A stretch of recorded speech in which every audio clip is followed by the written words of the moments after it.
All right, what's up, Warriors? Welcome back. I got Rick here, Battlefield of the Mind, and then we've got the other guys here who are going to be hosting also for their episodes too. We're going to do a 4-in-1. We got another guest who's jumping on in just a little bit. So if you guys are listening to JR or Ryan or Jordan stuff, my name's Rick. I'm the leader and or creator of the Warriors Way of Mindset. I have the podcast Battlefield of the Mind, and I work in the psychology field from grief to growth, and I'm going to be probably playing the devil's advocate in a lot of these elements today for the conversation. So we run a large men's community. We also have the women's side and our couples side. So we work in the psychology world on our side. And that's who I am. JR, who are Yep. you? So I'm J.R. Harvey. I am the leader of the King's community. So for us, I work specifically in the area of helping nice guys become good men. And the topic we're going to be diving into of pornography is hits close to home for me because it was an issue that I struggled with personally in different ways that affected my life. I would say negatively in specific ways to my own self-worth, which is can be tied to the shame element that I'm sure we'll talk about as we get deeper into it, as well as my ability to connect in my relationship with my wife. So yeah, that's what I do and that's what I focus on. And then Ryan, go ahead. Yeah, my name is Ryan Walker. I'm a follower of Christ. I've been doing social media and mentoring specifically on the spiritual and Christian side of things for the last, man, I started content when I was 16, so 5, 6 years now. Um, yeah, I've never done one of these elevator pitches on a podcast before, so I'm not really sure what to add. But yeah, Cool. cool. So we all work in different fields, whether it be nice guy camp. I'm in the deep psychology camp, and then we got Ryan's coming from the Christianity camp. We're going to start in this one. Jordan, who's going to be on in just a little bit to look forward to it. He was also in a cult, an abuse cult that used pornography as a point of shame and torture to destroy who he is. And so when he jumps in, he'll tell some of his story. He's very candid about it. But this way, when this one topic, we have different views on this. And I think that's the benefit of this because this is a very tricky topic. It's a taboo topic. And so being able to have a taboo topic conversation, I want to have guys who are respected in the field be able to have this level point of view or perspective conversation. So, JR, if you want to start this thing off with like, okay, let's go ahead and get into the biggest issue or something that's very obvious. And then we'll kind of have our points of view or perspective on those. Yeah. Ryan, why don't you start us off? Because I think one of the things that I experienced to a lesser degree, but I would say for probably for Rick and your generation, a didn't experience this at all, but this ability to have access to everything on our phone nowadays, and for Mm. your generation from a very young age. And I think whether this means access to information in general or access to social media, access to pornography, access to whatever, this is obviously affecting young minds in a lot of different ways. So I'd like to go in that direction and maybe just like educate us as guys that we didn't grow up with that, right? We didn't have that element of it, but maybe start on that path and what you're seeing with the younger guys. Like, how young are the guys when they first kind of get access to pornography, get access to this stuff digitally, whether, for me, it was like family computer, right? But now it's like they have devices, they have tablets, they have all these different Yeah. options. And how do you think that plays into everything that's going on? Yeah, it's pretty different from when you had it, man. You had to go on secret missions in the middle of the night to watch it. Well, I got introduced to pornography at the age of 7 by kids in my neighborhood. And like you said, I typically work with the younger guys that are like 18 to 30. And a vast majority of them, I would say, are exposed to pornography by the age of 10, 11. It's not uncommon to hear 5 or 6 or 7 years old. There's a lot of different There's so many different ways I could take this.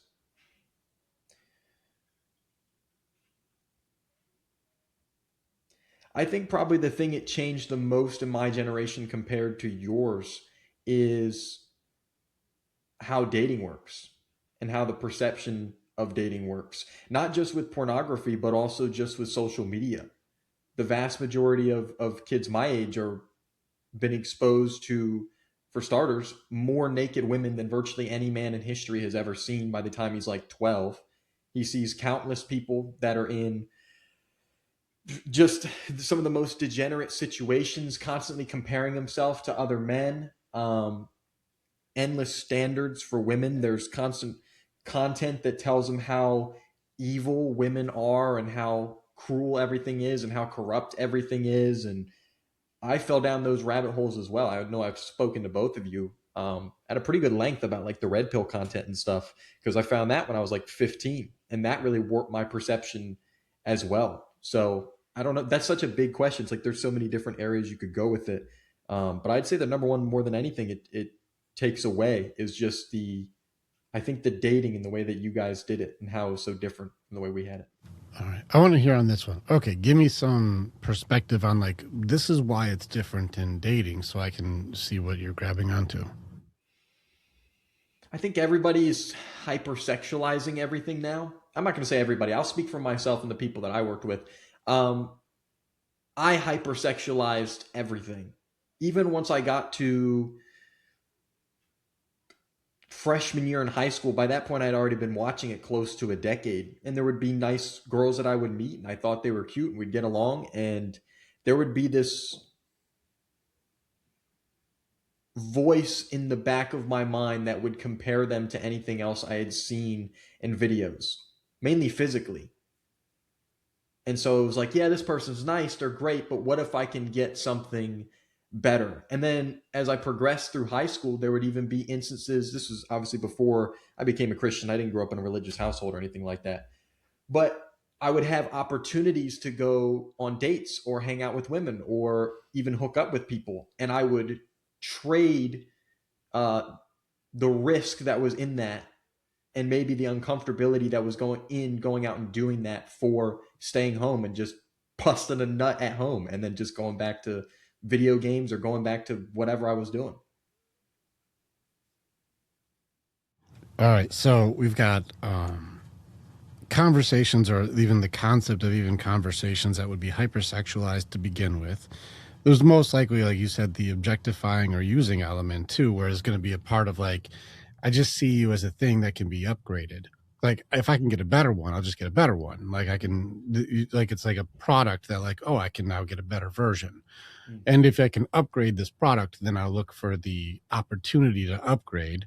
And then I would imagine that, like, also if you're exposed to, oh, I can't pay the pizza guy, so I'll just fuck the shit out of them, like videos, then you're just having expectations that, like, if I like this girl, now she should just be immediately let me just do whatever I want to her because that's the expectation that I have on this relationship is that, like, well, if we have any intimacy, it's going to be straight to like this.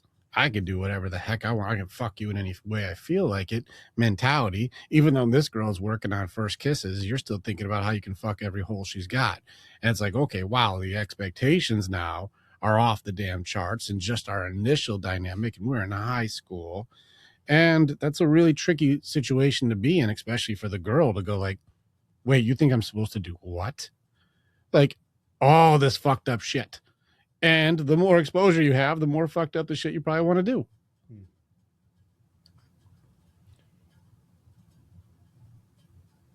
What are your thoughts, guys? I think there's an element for me that I experienced personally. The thing that I think resonated most with me was the objectifying piece of it, where I didn't really know how to, nor did I see any value in like connecting with them outside of how I could manipulate them into sex. And I think this was definitely partially ingrained into me from pornography, It was like, this is how I view women. This is what they're good for. This is how they provide value to me. There was never any like real deep connections or um, deeper conversations or elements to the relationships that I had as a young man outside of what buttons do I have to press so that you have sex with me. So shallow transactional dynamics where like the only reason I'm talking to you is so I can use you. Correct. And then that's it. I just want to use you. I want to come differently with you. That's it. Correct. All right, cool. So it diminishes the value of human connection because human connection turns into transaction. Mm-hmm. There is no connection. It's just I just see you again as objectifying, like you're just a thing to use. It's like an upgraded sock.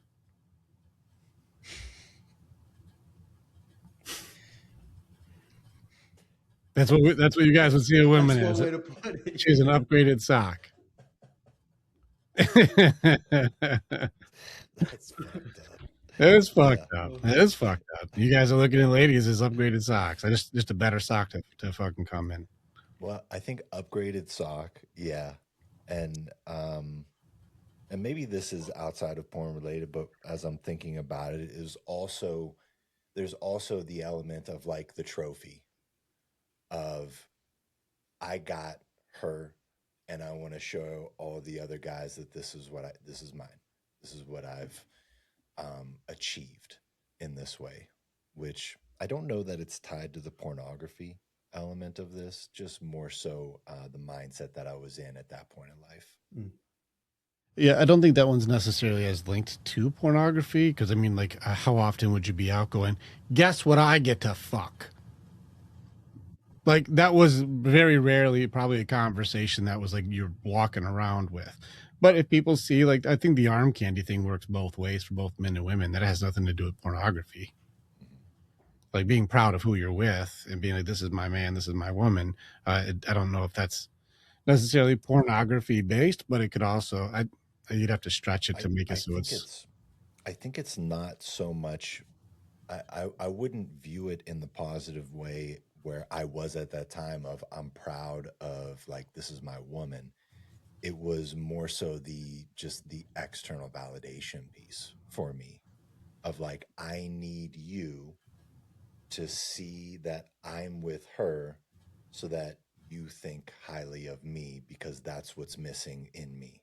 like a Like I jealousy thing, like an envy thing. Like, look how much better I'm doing than what you're doing, or look how good I am because I get to be with this.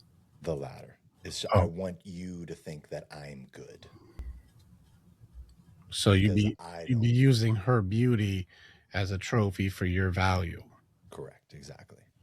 I still don't know if that's porn based, but I think that there's a human element because the same thing with like anybody who would do an external or superficial, judgment system of like worth. There's guys with big muscles or girls with big boobs or models or all the superficial shit, name brands, all the stuff that people have used external means to be able to boost their value for our, like all time. So I think the pornography thing coming in, it just might be just an excuse to be able to maybe have another element of what does it mean? Maybe change the meaning a little bit. Like instead of saying, don't you see that I'm with a beautiful woman, or maybe the values that it takes to have a beautiful woman, no different than a strong, competent, capable male. For a woman to go, I have a strong, safe male versus I have a soft and beautiful woman. Like the element of the yin and yang for the couples to say like, do you see that I got one of these? That's what I fuck. That might turn a little twists on changing the value of it. Instead of saying I got a beautiful, amazing woman, it's like, don't you see how cool I am that I fuck something you wish you could fuck? Right, exactly. And That's a that's little twisted. yes, yeah. And then I think coming back to the other piece of it that you mentioned, Ryan, and maybe you can chime in on this a little bit too, Jordan, now that you're here. The element of it's easier and way less risky for me to just whack it at home than to pursue this date, to actually like put myself in the position where I could face rejection, I could face whatever it is that we see as a potential risk.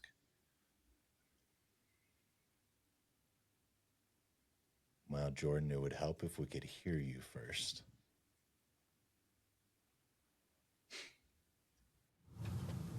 Nope, we got nothing. Whatever your mic is doing, it's not doing it. We'll wait. It's all good. Harvey, say that question again. Yeah, so this element, could you speak more on what you experience with this element of like easier to not go on the date? Like why did you see it as a better option? Because I think that it's a real thing with a lot of younger guys and older guys where it's like I can get what I want without having to deal with this. Yeah, I think it kind of goes back to what Rick said just a minute ago. There was no intention of having connection. So what did it matter? If I was just going just to feel good, just for an orgasm, then what was really the difference? Like I don't want to keep giving personal examples, but I'll give another one because it seems to drive my point home more. When I was in high school, I can remember distinctly one time when I met someone and we were hitting it off and everything was going great, and she asked me to come over, and I just flat out asked if we were gonna have sex. And she was like, I think that's something that should wait until we're actually in a committed relationship. And after that I just never talked to her again. I was like, well, what's the point in that? So that's where I was at. Like, I'm just being real. That's what it was. Like, it was just easier, but it was just, there was one thing on my mind. That was it. So Yeah, so I think what JR was saying is like, well, even the concept of being in her shoes, for example, because if you reverse roles, she's taking a risk to say, well, I'm trying to meet a guy who's a decent guy. And you're like, yeah, I'm not that. If you want to fuck, then I'll come over. If you ain't fucking, I'm not coming over, which good for her, by the way, because it knocked her out from being objectified and being used as a thing. So good on her. But, and good on you too. Honesty. You'd rather have an honest asshole. So that's kind of good. Like, oh, I would never. And then you come over expecting only one thing. So better to have an honest asshole. Saved both of you a bunch of trouble. But as far as like, this is where I could see maybe just the objectification of it. But then like JR, you're talking about the eliminating of risk. It's easier. It's safer to have instant gratification without qualification. I don't get rejected. I don't get turned down. I don't have anything bad happen to me. I can just go home and have literally any flavor, any culture, anything I want. I can have anything I want. I can just type it in. Doesn't matter. Blonde hair, blue hair, purple hair, whatever. You pick your hair. Doesn't matter. Pick your nationality, pick your culture, pick anything, and you get to have all of it instantaneously. No qualification required. And there's no risk. You can't be rejected, can't be dumped, can't be made fun of, can't be turned away, can't be not good enough, can't be compared. You win instantly. No qualification, no skills, no game required. And so, Ryan, I bad boy camped my whole life. So I get like, yeah, I don't care if you come over. If you're coming over, we're fucking. If you're not coming over, I'm good. I don't care. And they're like, fine, I'll come over. I'm like, okay. Like, come over or don't. But I was very clear with the intent. And that's where it's funny is like, honest assholes would do better than the nice guys. And they would. But better to have that. So, JR, I think I hear you as far as that goes. Shelton, can we hear you? Can we hear you, Jordan? I was like, give me a test run. Can you hear me? Yeah. If there's any way to turn you up a little bit, Yeah. go ahead and try. Say now. when. That's good. Perfect. Okay. So for me, I had a little bit of a different experience with this one. Pornography became just a tool for disassociation more than anything. And so kind of like JR was alluding to, I used it as a way to mitigate rejection, to mitigate kind of like playing the game, so to speak. I had very low self-esteem. I didn't feel like I had any game. And then I also, I had kind of this weird justification system to where like as I got older in my teenage years, like when I was sexually active, I would use it as an excuse to justify like, well, watching porn is better than like objectifying and using women, right? And that was like a cowardice way that I would use it as a justification. But um, on this one, I would say for most guys I've talked to that struggle with it, they get hooked young, and then it's a way to escape, it's a way to disassociate, and it just becomes their drug of choice. That's what I've experienced most of it. Like as far as the status thing and exploring and comparing, like I don't see it used that way as much. I see it more as like a tool to check out. I'm not going to play the I, game. I love this justification. I'm saving women from being objectified or saving them from me objectifying them by staying home and secretly objectifying them. Mm-hmm. It's clever. That's fantastic. I love this one. This one's really good. Clever bullshit, isn't it? I avoid rejection and I avoid making them feel objectified by rejecting them by objectifying them in secret. Yes. This is good. This is awesome. Yep. That makes no sense. I wonder why this didn't work. Well, then like it's interesting too because even like after I was in a relationship and like I was actively having sex, like I still sought out the porn because it was my kind of very unhealthy way of coping, way of dealing with stress, dealing with the lack of communication skills I had. Like it really had nothing to do with sex. It was just eroticized rage and um, disassociation. Like the things that I would watch in porn, I didn't like in real life. That'd be like me watching John Wick and be like, well, I don't want to be a super assassin, so I could watch like some, wild porn and be like, yeah, but I don't want to do this in real life. Like it has no reflection of like my sexuality. It's just, hey, I feel bad. I'm going to go to porn. I feel stressed out. I'm going to go to porn. I feel all this anxiety. I'm going to go to porn. I'm facing difficult decisions I need to make. And I don't really have the skills to regulate my emotions. I don't have good communication skills. Like, I'm going to go to porn and I'm going to escape. I'm with you on this. Now, there's obviously like medical benefits to having orgasms, so we can. I don't think we need to go that far into that route unless you need to. Nah. But saying I'm doing stress relief, I'm gonna ask a real question for you guys to start fucking with the taboo of it. Mm-hmm. How many of you guys, when you would search through or watch your porn, had an emotional investment with the porn stars? Like that's like I'm in love. Nah. This is where it's really funny that this would be called some form of emotional cheating, but there seems to be across the board guys don't have emotional attachment to it. No. It's like after you end up just watching bouncing titties for a little bit, and then like 30 minutes later go, what was the name of the porn star that you were watching? You go, I have no idea.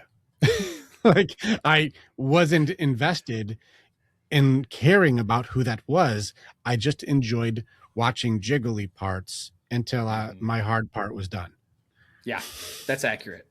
I think that that's accurate for what we experience, but it's inaccurate for what's coming, for what I shared with you the other day. That's true. Let's save it because I want to build up to that because that monster it's an unbeatable monster. Let's go ahead and talk about just the judgments we have building up to that because that's going to be a beast. But as far as it goes, I just wanted to point out because women are going to probably be using this as a shame system. And Jordan, this is where I want you to jump in, is because you are in a shame cult that use this, and you can do your intro and let people know for who you are. But the shame around you're doing harm by using this element is where I start getting into the concept of, is this really a pornography addiction or not? And this is where I'm going to chime in as far as where I come in is, does it mimic addiction or is it not addiction, is a very interesting point of view. So for the shaming element of, well, you're emotionally cheating or you're cheating on me, tell me your experience, Jordan, because this was used to destroy you. Yeah. So I'll start on the emotional cheating side before I get into like the addiction element of it. So on the emotional cheating side, like if a man is cheated on by his female partner, right? What's the man's first question? Did you fuck him? Right? But when a woman gets cheated on by a man, what's her first question? Do you love her? Right. That's the difference between it. Usually, like if a man cheats, he's like, it's an opportunity for sex and feel good temporarily, but when a woman cheats, like it's very planned out and it's strategic and it's very emotionally entangled, right? So I don't believe that women can separate the difference on the emotional cheating aspect. It's like what I was saying, like with like the action movie scenario compared to the porno scenario. It's like, hey, you were watching all these women do all this crazy stuff, and I'm not an acrobat. I can't compete with these women. But it's like, well, I don't want you to compete. This is just nonsense. It's entertainment. It's nothing. Like I don't want these things in real life, but they can't separate that.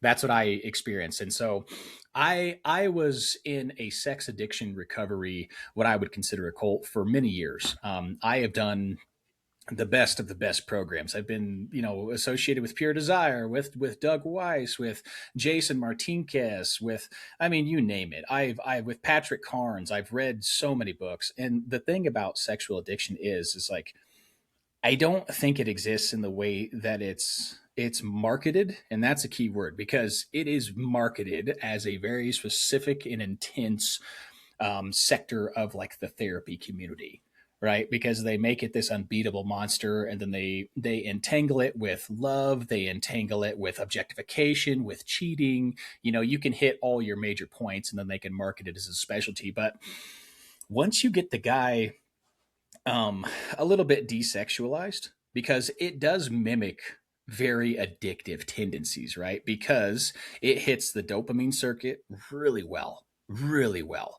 I mean, most of the time, like porn's free. You don't have to pay for it. There is a lot of guys paying for it, but like it's pretty anonymous, and it has very low physical repercussions, as opposed to doing hardcore drugs. Like your teeth are going to start rotting, you're going to lose weight, like you're going to be picking at your skin and stuff like that. Like porn doesn't do that.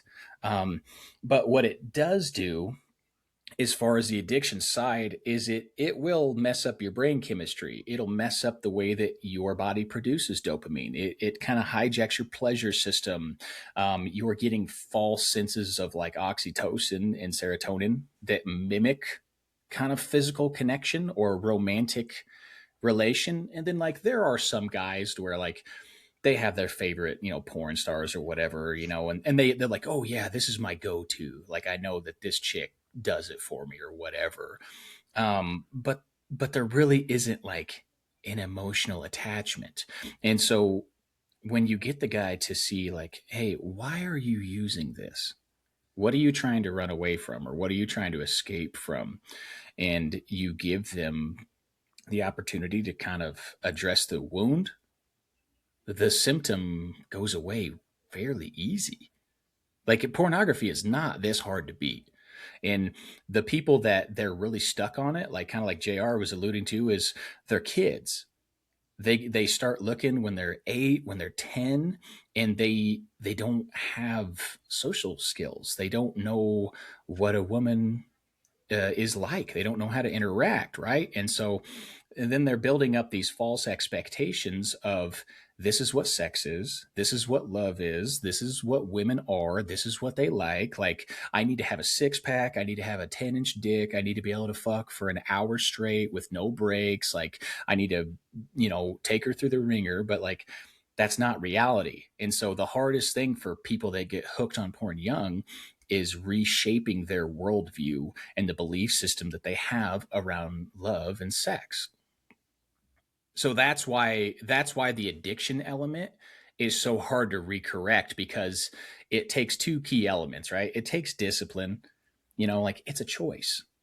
You're not an addict, you're not powerless, it's a choice, right? And so the other thing it takes exposure to the real world. Like you're going to have to go ask women out. You're going to have conversations. You're going to need to, probably have sex, like see what it's like. And you're going to realize these things that are happening in porn. Most women aren't doing this. Like you're not slapping chicks around. You're not fucking your stepsister stuck in a dryer. Like that's not reality. This stuff doesn't happen. And once they can separate that, and once they can have some, like, what you teach, grieving skills. Holy shit, that'll solve about 90% of the world's problems right there. And they start thriving. They don't need accountability software that monitors them all the time. They don't need to turn their eyes every time a woman's in yoga pants, because they realize, like, all right, I'm a man. I'm capable of handling this. Women are objects, and porn isn't real. It's entertainment, and it's a very low form of entertainment, in my opinion.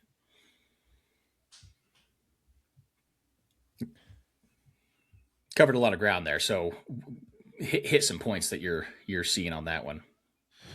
Yeah, you did cover a lot of ground, whether it's sexual addiction, what are the benefits, what are the burnout elements of it, and then even the concept of attachment that you would have. Did you fuck them or do you love her? You covered a lot. And so it's like, okay, let's just start with like the addiction element of it, and then work into the loyalty, the ownership, comparison, attachment issues that come along with this. All right. Can we add a piece? Can we talk about how it is marketed in ways that affect the belief systems to keep people in this mindset of I'm addicted to this? Can we do like add that element in? Please. Too? Yeah, kick it in. What do you got? Because I'm interested because Jordan, I know you see it very clearly. So I see elements of it, but I would like to hear your perspective on it. Yeah. So what I experienced was it's a lot of the recovery with addiction it's based on two things, right? It's a loose adaptation of like the 12 steps. And so the first thing is like, you have to accept this belief system that you are an addict, that you are a sex addict. You have a problem. And this problem that you have is destroying your family. It's destroying you, which there's a hint of truth to that, right? There's a hint of truth to the habit that you form, that you rely on. Yes. And then the other element is like, you have to continue to adopt this mindset. And if you do not, this is denial. Right? And that's where it gets so tricky, because guys that don't know the difference, they buy it, especially young guys, right? It's like, hey, you're an addict. You need us. And as soon as you stop relying on us, you're going to lose your family. You're going to be isolated. You're not going to be able to do this by yourself. And they hammer that home. And then the things that they sell to you, right? The most common, what's the word, like cure or aid that they market is what? Accountability software. So you need to install like a Covenant Eyes is what I used to use, or Truple, and it would take like hundreds and hundreds of screenshots of everything you're doing on your phone, and it would report it to like your accountability partner. And so that does something psychologically too. Like every time I would use my phone, I'd be like, oh shit, like what if an ad comes up and now I'm in trouble? Like I wasn't looking at anything, but hey, a Burger King commercial came on and some woman's getting hosed down on the top of a car. Why that's selling hamburgers, I don't know. But like it's going to screenshot that. Or if I'm trying to use YouTube, or I'm just scrolling through Google to see what's going on in the world today, there might be a kind of a scandally picture on there, right? Like I'm going to get flagged for that. And now I have to explain myself. So that teaches you two things. Like the thing that teaches you is like psychologically, like I'm not capable of handling myself, and I'm not in control of my own mind. And then it creates this fear of punishment, which, man, that got me the worst. The other thing that they push a lot in the sex addiction community is like polygraph tests, which is nonsense. Like that doesn't build trust. Oh my gosh, like we can do a whole other podcast on how retarded that is. But it's like, even if you pass the polygraph test, now your partner is dependent on that test pass for her trust. She does not believe in you, right? So that doesn't build trust. And then if you don't pass it, or if you do pass it, well, he just believes his own lies. He's so deep in his addiction that he actually believes that he's not sick. And then like you could have full transparency with your phone. And then it's like, well, my wife went through my phone. She didn't find anything. He just got better at deleting it. You're just hiding it better. You've just gotten better because you're so sick. And then you see where it goes. It's like, yeah, the biggest thing that gave me freedom was like, hey, you're free to do whatever you want on your phone. This is your phone. You make the choice. Do you want this or do you not want this? And after a while, it was like, hey, I can do this, but I choose not to because I'm in the pursuit of becoming healthy, right? Like, there's millions of women in the world. I don't check out women. I mean, I might see a woman, I'm like, oh, wow, she's pretty. Wow, nice. Like, that's a beautiful woman. There's nothing wrong with that. Like, women are beautiful, right? But you don't linger. Like, it's not a problem. And so I hope that answers that a little bit. But the marketing is Well, it's predatorial, very predatorial, and it's a I think, specialty. So now they can charge you buku bucks because this is a very specialized form of addiction. Regular therapists won't be able to help you. yeah, I think it's important to talk about because I'm sure a lot of people that will watch this are looking for help. They're looking for answers. And there has to be a level of awareness for where do I find the right answers and what is bullshit. And I think anything that goes into this element of, and Rick, you can speak to this better than I can, but anything that goes into this element of you're an addict, and if you don't believe you're an addict, you're going to lose your family, your job, everything that's important to you. If you don't admit that and continue to use us, use our product, then you're just doomed to failure, and then just hit whatever pain points are Oh yeah, important to anybody it's that does this. it's gaslight manipulation for sure. Um, Before I get to me tearing it apart, I think I want to toss it to Ryan because what Jordan is talking about, that's Ryan's field, Yeah. is where they'll use God to create a gaslit system to control your identity to make it so you're always a problem that gives me repeat business. That's exactly what I was going to say. It's a lot like the pharmaceutical industry. Like they don't want to actually cure what the illness is. They just want to mask your symptoms. Like about a month and a half ago, I went to the ER because I kept having very, very bad headaches. And after days, I couldn't get them to go away. Like I'd be laying in bed. And if you guys have ever rubbed your eyes really hard, you see like those little yellow stars. That's what I was getting just minding my own business laying in bed. So I knew something was wrong. And I went into the ER, and all the nurses and doctors and stuff are rushing in. And they all ask me the same set of questions, asking if I'm on drugs, all this kind of stuff. And then they ask me, what have I tried to do in order to get rid of the headaches? And I told them all the same thing. Well, just in case it was a symptom of a deeper root issue, I didn't want to mask it.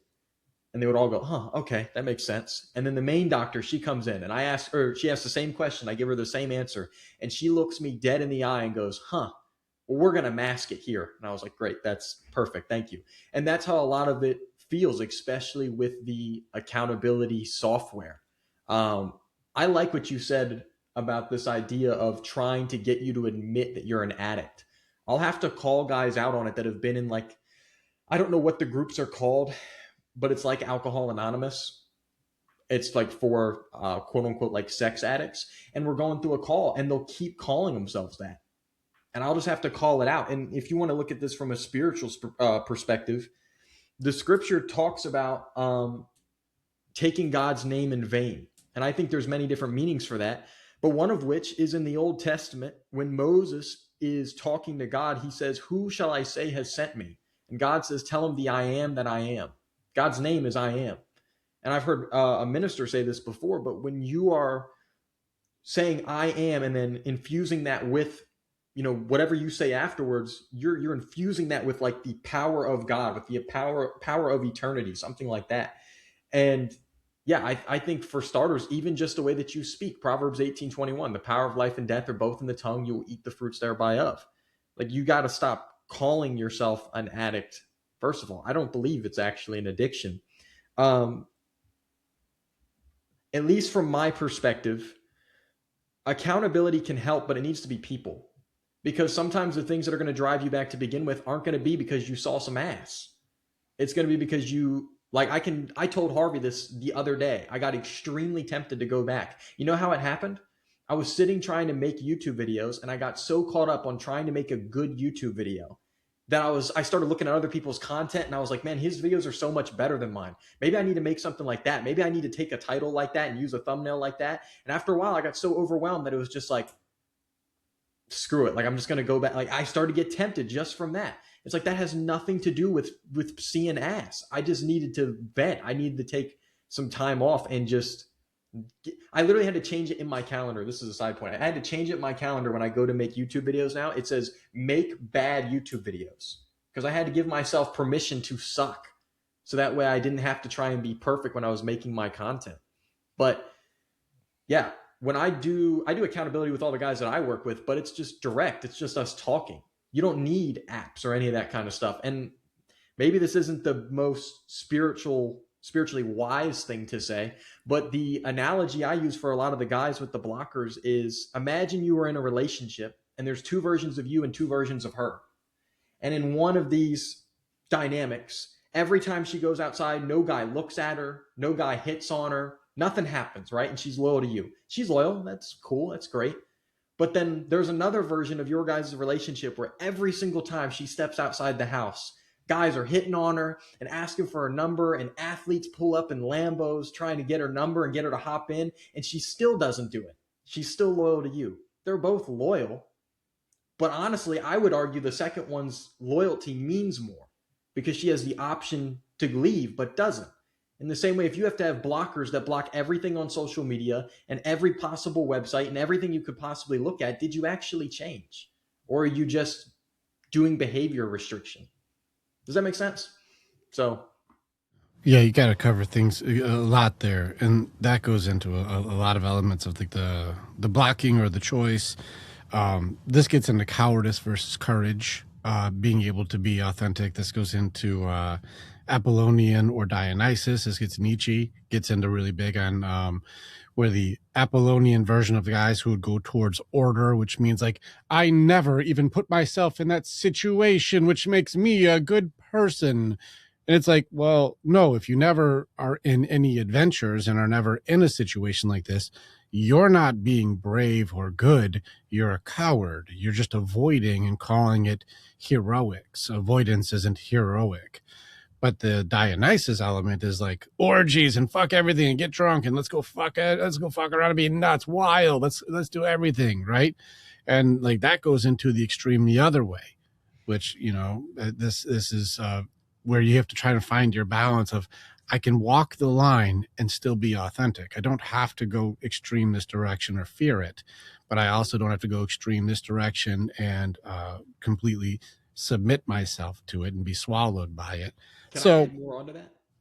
sure. It's kind of off of what Jordan talked about, where they teach you to almost be so hyper fixated on the fact that you are an addict and not to fall into it.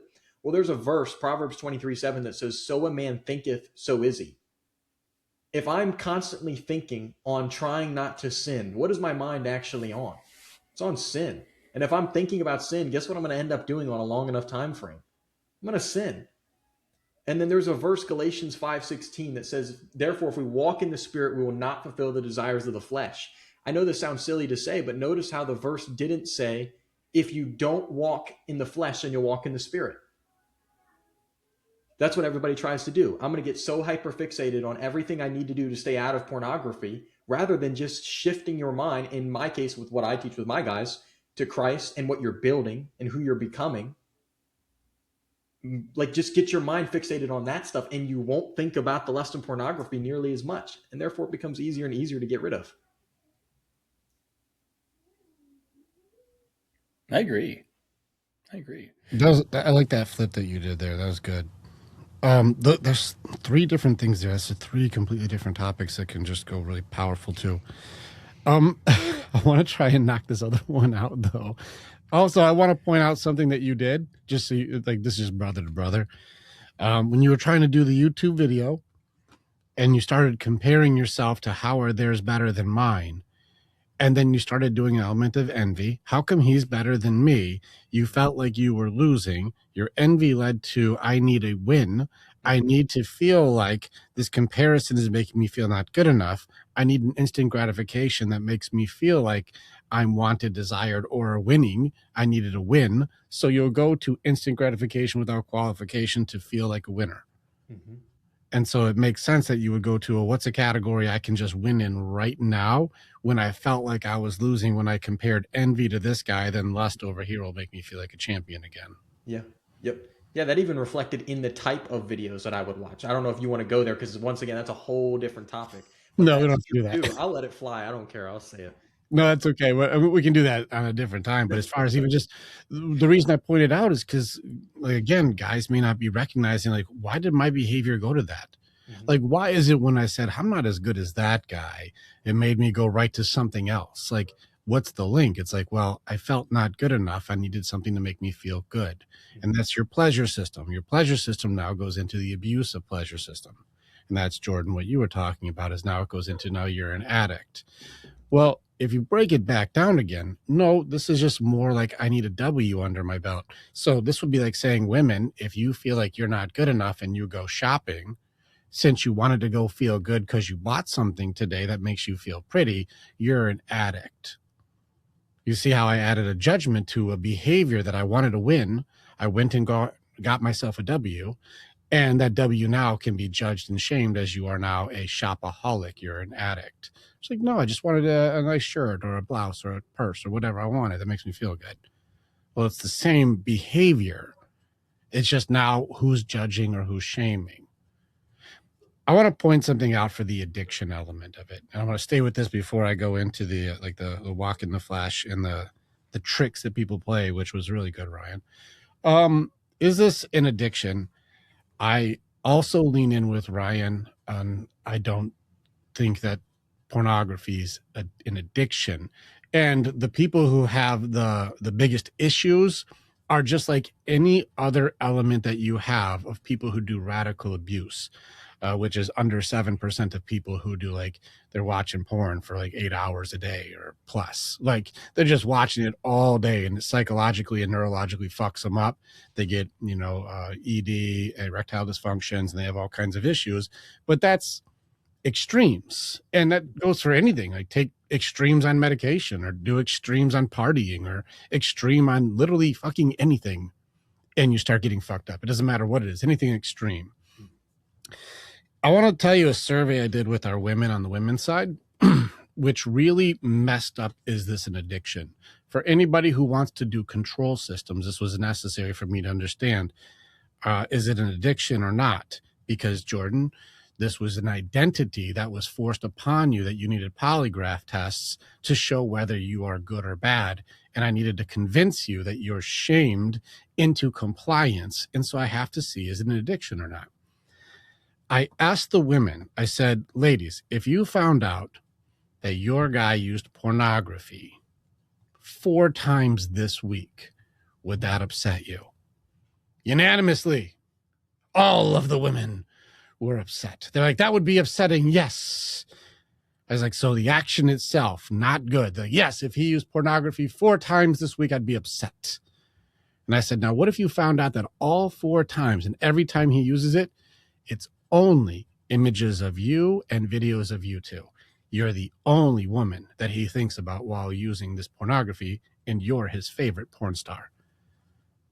Unanimously, that would be okay.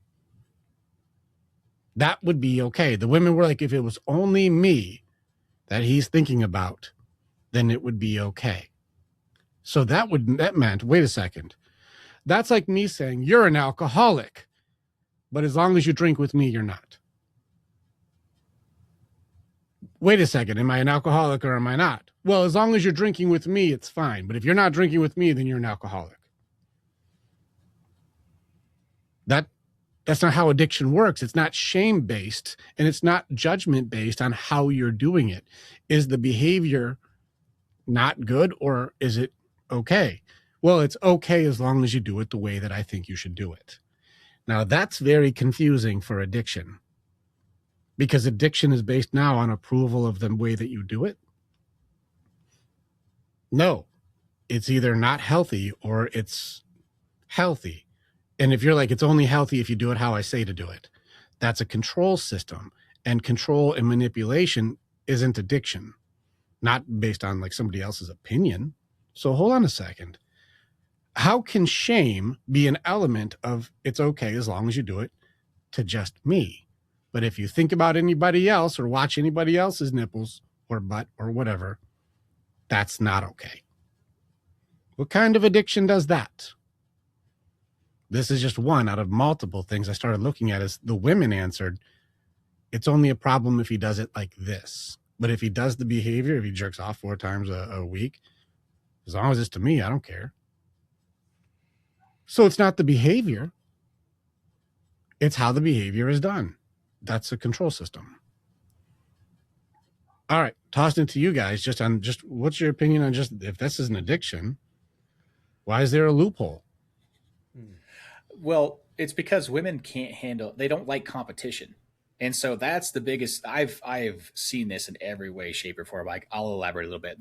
They cannot stand the element of possibly being replaced, right? Because that it's all jealousy, it's envy, it's control. So what I found on the couple side is when we were in these groups, the women's side would be in comparison, right? And so they would all have their women's groups and they would hear I'm not kidding, every scenario of how a different way a man could cheat. Whether it's he's, using a prostitute, whether he's accessing it through his son's video game to bypass the blocker, right? Like, they became hyper aware and hyper fixated on every way that their husband or a partner could cheat. Like Ryan was saying earlier, that's what took their focus. And then they became a mother to their husband. And then they resented their husband because they didn't want to be in that position, but then they wouldn't give up the control system.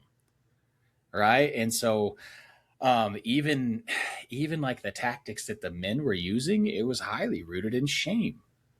Like, it was all rooted in shame and punishment because the belief system was, it's like, well, the guy's got to hurt. This has to hurt. That's the only way he's going to stop because he's a little boy and he's addicted.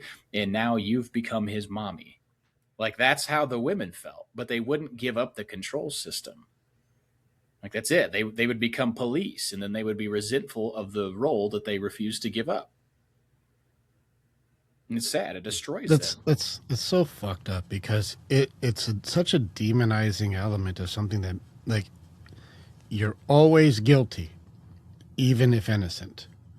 And women are taught to be hyper vigilant on their safety security by being aware of a compulsion he's absolutely going to do to make it so that you can prevent it and be safe.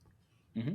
But the guys are like, I'm absolutely not going to do that. Well, that's what somebody who's absolutely going to do it would say. Mm-hmm. Well, like, but I'm really not doing that. It's like a liar. That's what a liar would say.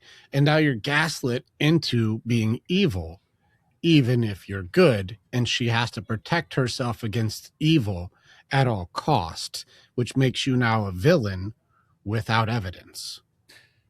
Yeah, the other dangerous element of this is it victimizes the female. Now the female becomes a survivor of betrayal trauma. And I think that is a way bigger issue than the actual pornography or the borderline addiction element. Because once the woman is a victim, now she has status, now she has power, and then she's going to want to guard that control system more. And I'm not trying to minimize, like, hey, if you're going behind your girl's back and you're withholding sex or you're depriving her of your attention and pleasure, like, there is a borderline element of like a little bit of betrayal there, like, why didn't you just come to me? There is that element, definitely. Well, the I gotta catch the piece you slid in. On one element, if you're like, I'm doing a behavior behind your back, I'm with you there. All right, I'm going to give it a second. But if I'm doing a behavior behind your back, that's one thing. But you threw in depriving sex. How often would these guys be going, I'm jerking off so much to porn that I won't have sex with my wife? It would happen. Yeah, but let's be real. Like less than I 5%. would say it's Yeah. more rare than common. So I don't want to put that in that these guys are all like just fucking jerking off so much that they, when the opportunity for actual sock upgrade shows up, they're not going to do it. No. Well, I would challenge that. I would challenge that one because who creates the opportunities for the upgrade? It's typically not her. Like, who's the one leading the initiation of sex most of the time in relationships? I think in those dynamics, we would say I'm always available and open. But who's the one who has to say green light? And all you nice guy motherfuckers, you guys are like, please tell me it's okay. Like you're waiting for permission to initiate instead of like the guys who will be like, I'm initiating, baby. We're doing this. No. Like I'm with you on the this. permission the guys. The men are the initiators. It's supposed to be. And women can also very much do this though. Like it's not like because like your lady, if you got a good one, she's like, all right, can we pause this shit and get it on right now? Because the fuck, like, oh, paused, baby. Like so healthy women will also initiate.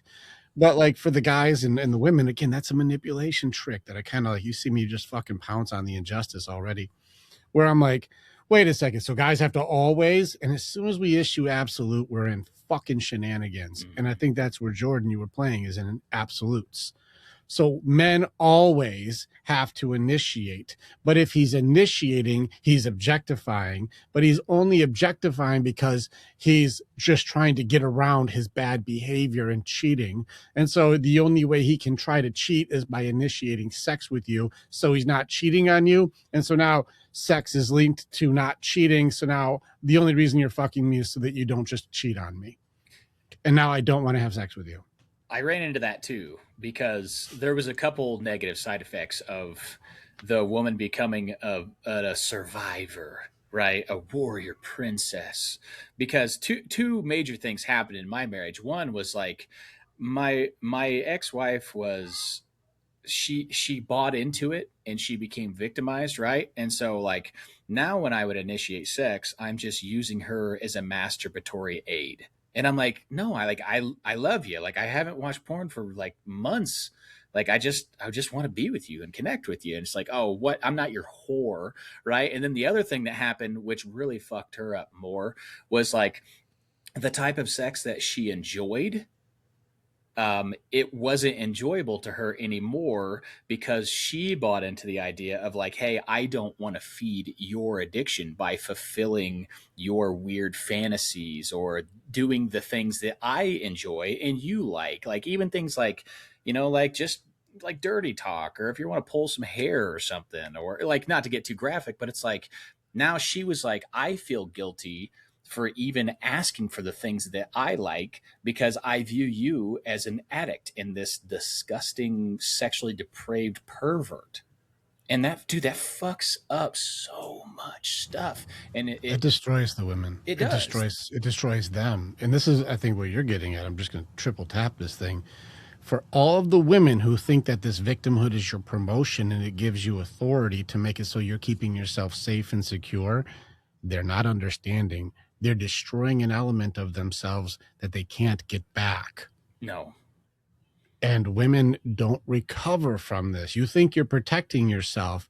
You're actually just demolishing yourself to try to call yourself safe and secure while you're throwing your soul in the fucking garbage to have control and destroy connection, intimacy, and love. Mm-hmm. And you call it safety and security, which means their love system becomes inverted.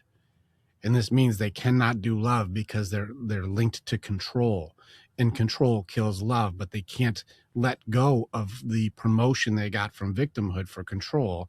Otherwise, they will be taken advantage of, used, and abused. And this means the only way they can stay safe is by being the abuser. Otherwise, they'll be abused, and they don't break out of it. Yes. This destroys their life. They don't break out of it. Oh man, here's the other part about the addiction element, right? Is a lot of the things that they teach, and it's not just in like the pornography realm, it's in a lot of this modernized, like feminized version of mental health awareness that we're teaching people is like you should be so vulnerable with your partner. You should rely on her to work through your insecurities and your traumas and all your shit. And like I did a 9 month program. We were going through a workbook, we were going through books, and like they had this exercise where like you go to the most 10 most traumatic events in your life. And they're like, well, share it with your partner, see what she likes. And man, as soon as I tried sharing this stuff with my wife, she tripled down on the shell that she went in. She's like, I'm not your fucking therapist. I'm not your mom. I don't want to hear it. I don't want to be a part of it. I don't want to be responsible for it. And I'm like, I'm just trying to share I'm just doing what they told me to do. And now you resent me more for it. Like I've lost more trust. I've lost more safety. I've lost more respect. And like, I can't get it back and you can't get it back either. Correct. And she was right. Yeah. On that one, she was right. Yep. She was correct. She's like, everything in my soul says I'm not the person you're supposed to be doing this with. And I think this is the part where like you and I, all of us are in the field here to like try to go like, we're against that. Don't do that. Because if you're teaching things that destroy the people that you care about, like there's evil in this world. And if you're doing the Machiavellian version of taking something that could be beneficial and twisting it into a control system that you call healing while you demolish who that person is, like there's a reckoning in your soul that's going to come and get you. There's a karma that exists in this. Yes. Because those who prey on the wounded for personal benefit, you are not holy. You are not good. Mm-hmm. You are not decent. You are the parasites of this earth. Well, when you put that filter on too, like if you would have introduced me in this podcast, like, all right, sex addict Jordan Shelton will be joining this podcast. Like now, every time I say a sentence, you're going to run it through that filter first. That happened to my wife. She's like, anything I would share, she ran it through that filter first. Okay, this is coming from an addict. What do I know about addicts? They lie, they manipulate. You cannot trust them. You're not safe with them. They will prioritize their secrets. They will prioritize their wants and their needs. They're predatory. Like, so anything I would say, even it destroyed authenticity. It really did. Like you can't recover from that. You don't get it back. Once it's gone, like it's done. You will not get that back. She will never see you the same. It's sad. And most of these and I'll give a little bit of grace. Like I don't think these people who are teaching these things have ill intentions, but the research it's not there. It really isn't. Like we are not as far as we think we are on this stuff, and we overcomplicate it. Addiction is not that hard to beat. It's really not. No. We've done it together, and we've done it with hundreds and hundreds of guys. It doesn't take us that long to do. No. You know why? Because you remove the shame from it. And remove the grief element that you're trying to get away from. Yeah. Yeah. It's wild. Like, isn't that crazy? Take shame and grief. Blessed are those who mourn. If we put those together, all of a sudden they start becoming healed, and they can now heal others. But if you create an identity around this, the I am, like Ryan said, if you take the I am and then add sexual addict or, porn addict or drug addict or alcohol addict, if you add in your identity to that thing, fucked. You're fucked. You will be whatever you call yourself. Ryan, I want to ask your perspective on this because I was in a Christian 12-step adaptation, and like they were so good at dismantling and cherry picking scripture. They'd be like, well, if your right hand causes you to sin, cut it off. If your left eye causes you to wander, pluck it out. You know what I mean? Listen, read the Sermon on the Mount, motherfucker. That is not what they're saying. You need to be the Corinthians husband, Corinthians 5. Like you better get on that shit. Like, what is wrong? Do you want to burn, dude? Like, what is wrong with you? Like, mm-hmm. And every time I heard that, I was like, God dang it. Not only does my wife hate me, but now God hates me too. Like, fuck, dude. Like, now I want porn even more because I don't even know where to go with this shit. You need to win. Yeah, all three of you have been married, so you have a much wiser and much more experience in some of the things that you're talking about. But one of the things that keeps popping in my mind as I was just listening to you guys go back and forth is there's a verse, I don't know where it's at, I think it's in Corinthians, that talks about not withholding yourselves from each other. And I think one of the things that I hear a lot from, when people come to me, oftentimes they DM me on Instagram. So we're going back and forth. And a lot of times it seems like sex got weaponized against them, which definitely isn't helping either. Like they didn't, I don't know, fold the laundry or something like that. So they're not getting any. And it's like, well, first of all, if we're looking at this from a biblical view, God made sex and it was something that's supposed to be a gift for both of you. It shouldn't be something that's being utilized or weaponized against the other person, men or women. And I think that might drive it some as well. And what do they mean when they talk about the Matthew chapter 5 of gouging out the eyes and cutting off the hands? Does that mean everybody should be walking around blind and stubs on their hands? Like, what, you're going to take that in the literal sense? No. I have used that verse before when I'm talking with people, but I just use it in like a practical way. Like, obviously, if you have, I don't know, you had posters in your room of like crazy lustful stuff, yeah, maybe you should take the poster down. That's pretty obvious stuff like that. But does that answer the question? I kind of went off on a tangent. I think in this area of the withholding, it's a really important piece, and it's most normally the withholding is done by the women. Mm. It's weaponized by the women to control because they're the gatekeepers. Mm-hmm. But what I was hearing you guys say earlier, and what I wanted to chime in on with this and hear your thoughts, is I think there is an element of what I could see is if I am using porn and masturbating, I am much less likely to engage. I am much less likely to initiate. I'm much less motivated to initiate or resolve any of the core elements of the relationship that are leading me to have less sex in my relationship as it is. Agreed. So I think in this way, when men are using pornography while they are in a relationship and masturbating often, it is a version of withholding that he will do. Yep, I agree. Fair enough on this one. And let's go point with the ladies on this one. If you're giving all your cum to some other woman, even if it's not directly to her, but I'm offering my cum to that woman right there, my seed went to that woman in my mind. With you, ladies. Hey, wait a second, I'm with you. You're giving your seed to the idea of another woman. There's an element too, and this gets kind of fucked up if you think about it. Ladies, this is gonna be funny for you guys. You guys will find it vulgar. I give zero fucks because you guys do this shit. So have you noticed ladies generally, unless they have a disorder and want you to pee on them or something, like ladies generally don't want almost any other fluid that we have on them. They don't want boogers, they don't want tears, they don't want pee, they don't want poop, they don't want vomit, they don't want earwax, they don't want any other fluids. They don't want to spit on them. Like, these are all disrespectful or gross. But for some reason, you can come on me, and that's totally fine. You notice that's the one fluid that one's okay. Why? There's an element of you earned that. Yeah. There's an element of I worked for that one because of my beauty, because of my skill, and because of my ability. You desire me. That's a byproduct of effort, enthusiasm, and connection. There's something there that I got this from you. I earned that one. You don't earn the other ones. The other ones you're not earning. But that one, I earned that one. That's mine.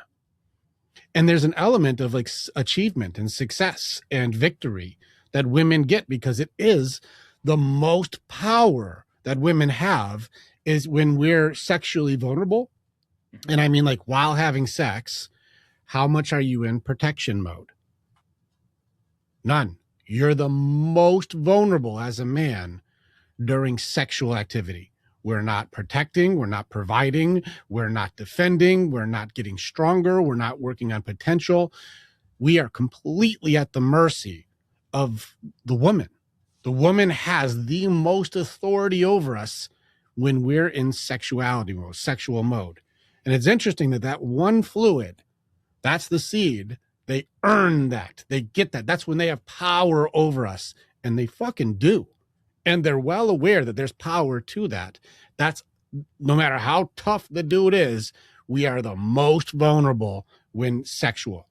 That's our highest vulnerability and the most authority a woman has. And you give that to some other bitch? You just gave that thing, that's mine. And you just gave that to some other woman? I'm with you there, ladies. I'll give you that one, JR. I'll give on that one. The ladies have an argument. Like, fair enough. I earned that. That's mine. And there's no other fluid that I give a shit about, but that one's my fluid. And so if you're just throwing it away to some other chick, there's a good argument that we can have that you need to give me that. Now, the other side, the 1 Corinthians 7:5, now it gets into the withholding intimacy. Wait a second.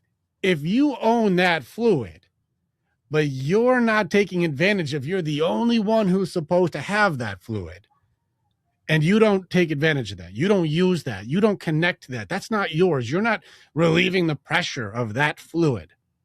But he's not allowed to give to anybody else. But I don't want it. At some point, isn't this kind of a really fucked up like slave situation where I own you, but I'm not going to treat you well? I won't give care. You know what they told me? What's that? They're like, eventually you'll just have a nocturnal emission. Oh my God. So fuck you. Yeah. So wait a second. So you'll just, yep. Wouldn't that be cheating then? No. Well, technically that's where motherfuckers. That's where they drew the line, because they can't, you'll come in your pants. You have a wet dream. A wet dream. You have a wet dream. So you'll come in your dream, but didn't that mean like you were fucking playing with someone in your dream then? Something in your dream made you come? And so in which case you were just dreaming about cheating, and now you're going to wake up with like some shit you didn't have any control over. And now you just cheated on her and she should be punishing you again. Yeah, that's ridiculous. So now you're seeing the cycle of insanity. Yeah. How they marketed that was like, well, she's not an object and sex is not a need. Yes, it is, motherfucker. Well, you're not going to die. I mean, it's so here's the science, right? Like your balls will swell up and it will hurt. Like blue balls is a real thing.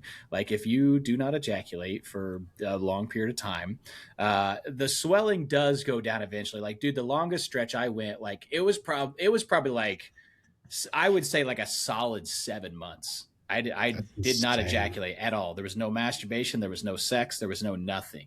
And like after a while, it does level out. But what it does is like it kind of kills a part of you. Yes, it does. And like JR was saying, it's like you shut down that portion of your brain that wants the connection, right? That wants the pursuit, that wants the reward. And then it does the same thing for the woman. So like it fucks both of you up. It fucks you both up. It's not, I don't think it's healthy. It's abusive. Yeah. I think it's abusive. I would put this under actual abuse. Because if I say you have to be committed only to me, but then I won't respect our commitment, like that's abusive. Mm-hmm. That's no different than the guys objectifying a woman. Like, I want you just so other people can look at what I've got, but I don't want to do anything to be good to you. I just want to own you. I think it's the same thing. This is abusive dynamic. It's a controlling and abusive dynamic to try to take advantage of something good from somebody and then do a misplaced criticism of making them feel bad for being good. Mm-hmm. That's fucked up. And this is no different than punishing a woman for being beautiful or punishing a man for wanting connection. That's fucked up. Like, and that's where it gets into. Can I go ahead and kill something with you, Ryan, with the Matthew 5? Yeah, go for it. So this is where people will use the adultery definition, which I think was mistranslated. I had to go deep on like the adultery part, which is like the sin, the less sin that we're talking about for pornography. And in Matthew 5, was it 21? No, it's 27-ish. Okay. Matthew 5:27. I'm just going to go off of like this is the a Holman Christian Standard, which is very similar to the King James, which I also have here. where it says, you have heard that it is said, do not commit adultery. But I tell you, everyone who looks at a woman to lust for her has already committed adultery in his heart.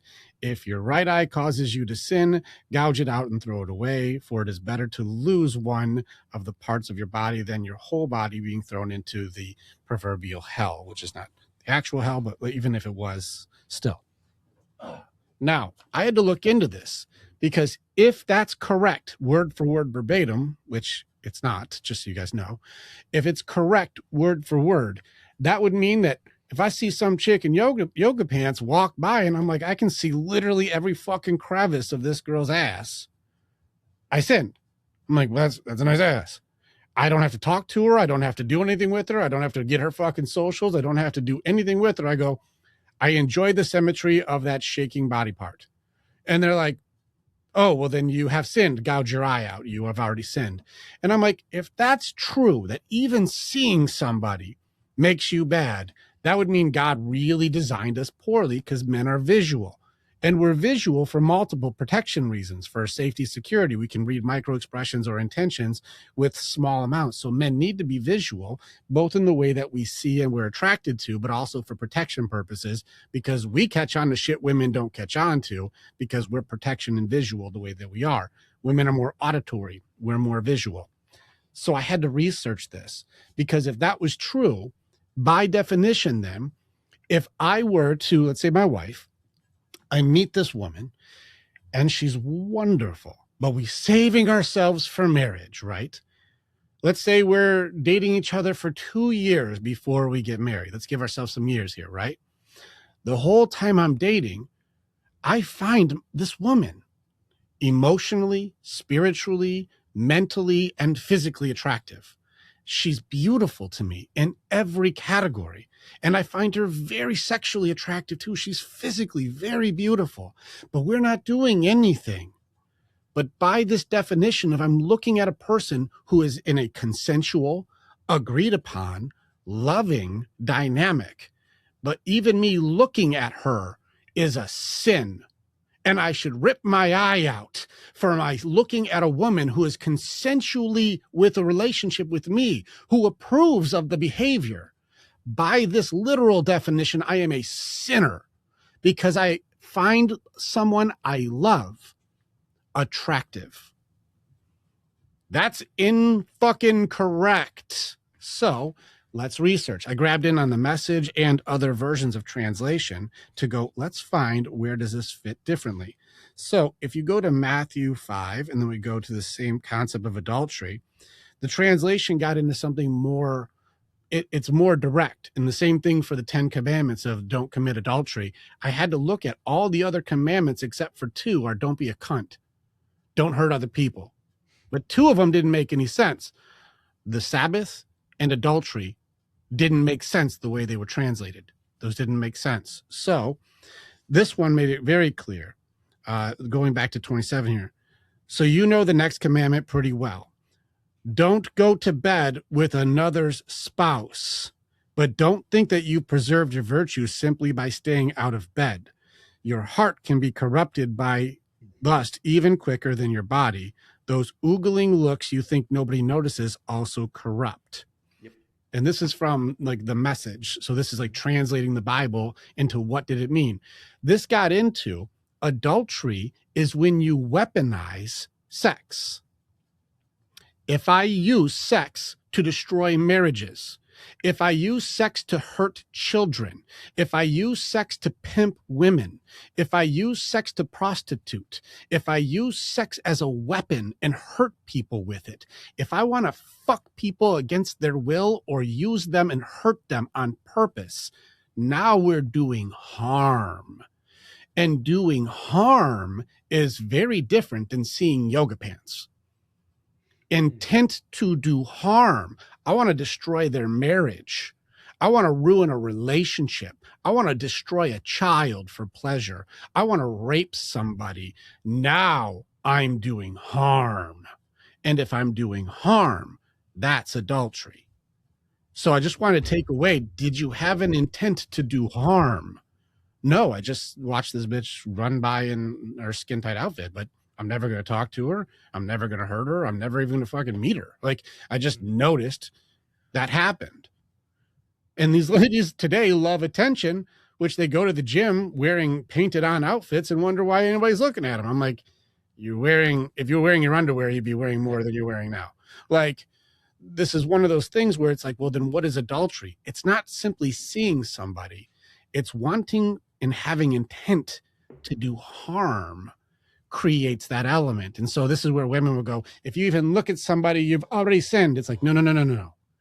If I intend to sleep with someone's spouse, if I intend to do harm to that person, if I want to fuck them and destroy relationships or use them or destroy them in some way, I want to hurt them. Now you're doing adultery. I'm with you. Because lust is birthed in the heart first. I wanted to ask you on top of what you're saying right there, because I like that. When you say use somebody, would you also throw in when people have sex solely for the intent of just having sex with this person? So it's such a gray area because it gets into intentionality. What is the intention? If it is consensual intention, like we both agree we want to use each other for this, it's hard to say that you're doing intentional harm because you're both agreeing upon whatever the terms and conditions are. But if one person feels like I'm obligated or forced into this situation and I don't want to do it, but I feel like I have to for some reason, now the intentionality versus the obligation starts becoming fuzzy. Like, if I don't do this, then they're going to hurt me. If I don't do this, they're going to leave me. If I don't do this, then I won't be good enough. If I don't do this, I won't get attention. If you're using a negative intentionality to try to fulfill like some inadequacy or insecurity, now we're in an unhealthy collaboration. But if it's two people that like, I completely agree and consent that we're fucking tonight and there's no problems, then I don't think that would fall under the same category. Is it morally correct? It's really easy to argue, Right. but Yeah. nobody's No, getting I'm hurt. with you. I follow you. Yeah, that's not the idea of adultery. Adultery. Yeah, I'm with you on that for sure. Because if you're going to talk about lust, you also have to be able to make your definition apply to something like pornography. I don't have to lust, or someone doesn't have to be around me in order for me to lust after somebody. Like, I lust over the people I've watched in pornography videos. I think also with lust, one of the things that's worth bringing up is there's always a level of dehumanizing that happens on some level. And I think that's probably a pretty big distinction as well. Because if I'm being honest, in like my past relationship, I was very much already a believer, and I definitely had the intention of waiting until marriage. But if I'm being real, and I know there'll probably be some people, if they're Christian, they've been here before. When the Matthew opportunity, 7:1 for all those people. Matthew 7:1.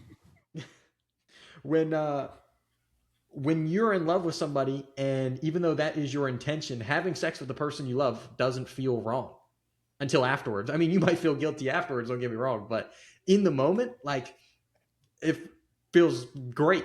So I do not feel guilty having sex with somebody I'm in love with. right. Can I build on that a little bit?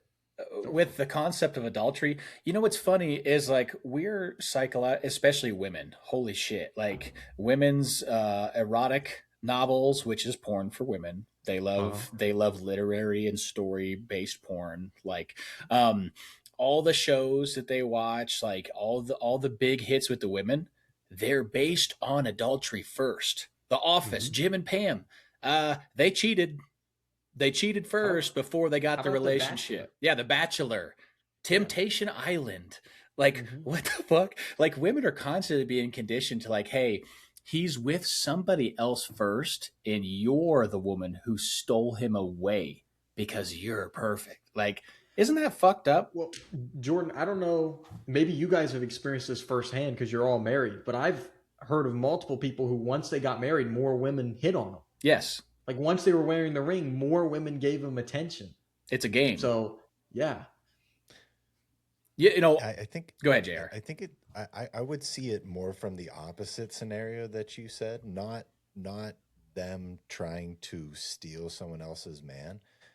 I think the scenario that I see more often, which I think applies in The Office, it applies to The Notebook, it applies to the Titanic.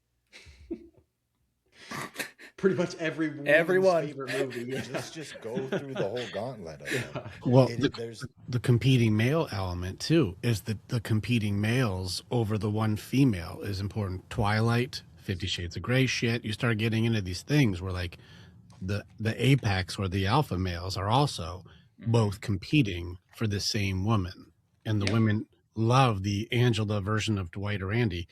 Like you're getting into like you said, The Office. So it's like they're dueling over me, and women like that. They like, I want to be the prize. But the same thing with Twilight or 50 Shades of Grey. The prize is the most fucking boring character in the book. Mm-hmm. Like Bella Swan, by definition, her superpower is buzzkill. Mouth breather. Yeah, she's just not interesting.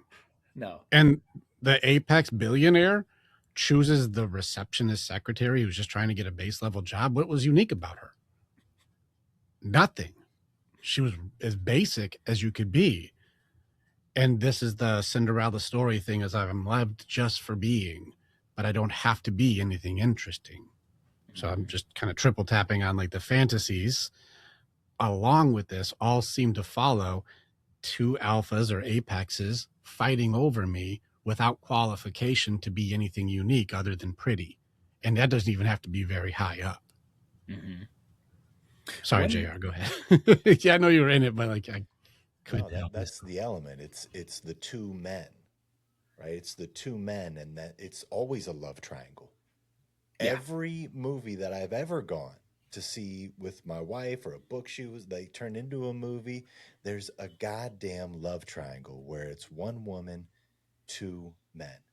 And she eventually decides, the one that we look at and we're like, that dude's pretty fucking solid. Like, that looks like a great fucking guy there. The guy who's high, like, you look at the Notebook, is like, this dude is like accomplished military. He's wealthy. He's handsome. He's honorable. He's like, wants to give her everything. He's so like proud to have her and be with her. And she's like, you know what? This guy that I had a fling with while I was in high school, like when I was on summer vacation at my parents' lake house, I met this guy at a carnival, and I think I'm going to choose him instead of you. Yeah. And then what does the guy get? He gets to take care of her when she gets Alzheimer's. Yeah, built the house for it. But that's love. That's what love is. And that's a very interesting thing, because if you reverse that story and have the male do, like, he's with the amazing girl and wants to go with the girl he used to fuck around with a long time ago, that's a cheating story that makes him a dirtbag. But if it happens to a woman, it's romantic. Mm-hmm. Like, but cheating women is not good. You know, Katniss Everdeen, same fucking thing. I'm like, this dude's way better than this dude, but you're going to cheat on this guy with this guy?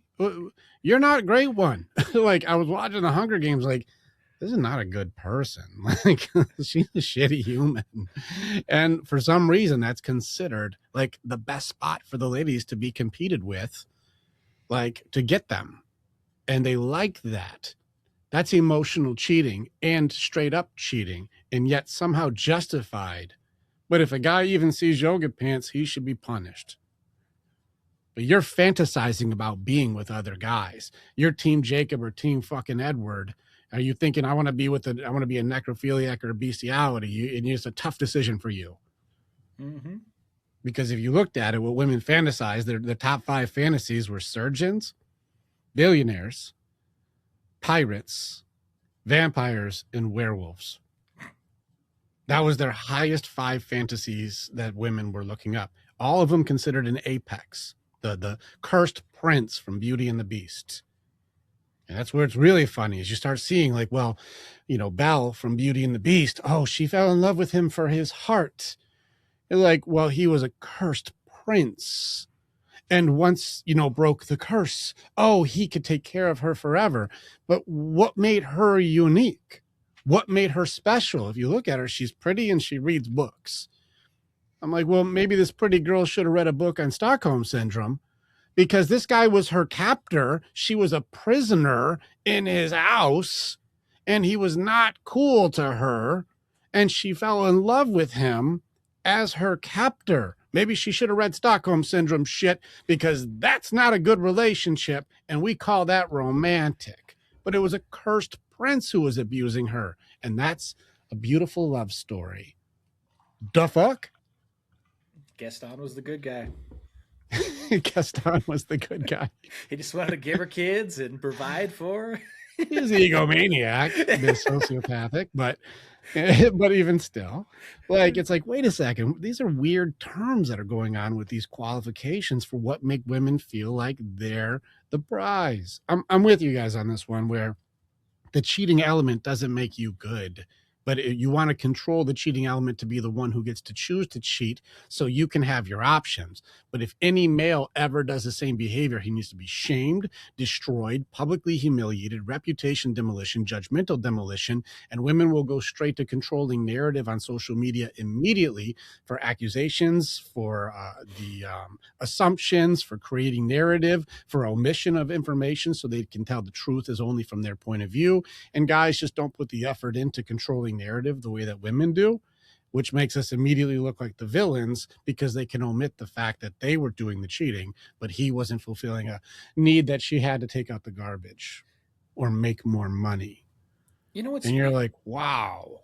You know what's interesting about that? Like, Ryan, I don't know if you've seen this. I know JR and Rick, you did that Louis Theroux documentary about the manosphere. Like, I didn't watch it, but I know what it is. So like three of the main guys, like they all had girlfriends, and they were in like really weird romantic dynamics. Like Jay Waller, his girl, like she 100% consensually agreed, hey, I'm not going to be married to you. I'm not going to be in any legal tie or an entitlement to you, but like I will accept you providing for me, giving me the house. I'll have kids with you. You can go fuck whoever you want. But as long as I'm taken care of, I don't really care about the sex. Isn't They that would weird? argue it's love, but it's a transactional dynamic completely. And in the entire predication is on transactions, to the point too where he's like, I will never commit any of my finances into your existence, but as long as you're somebody I can use to fulfill this element of transaction for me, then I'm happy to pay for it. If you'll give me children and be readily available for me to like take care of all of my things at the house and take care of this, if you'll be the servant in this area, I'll provide for you.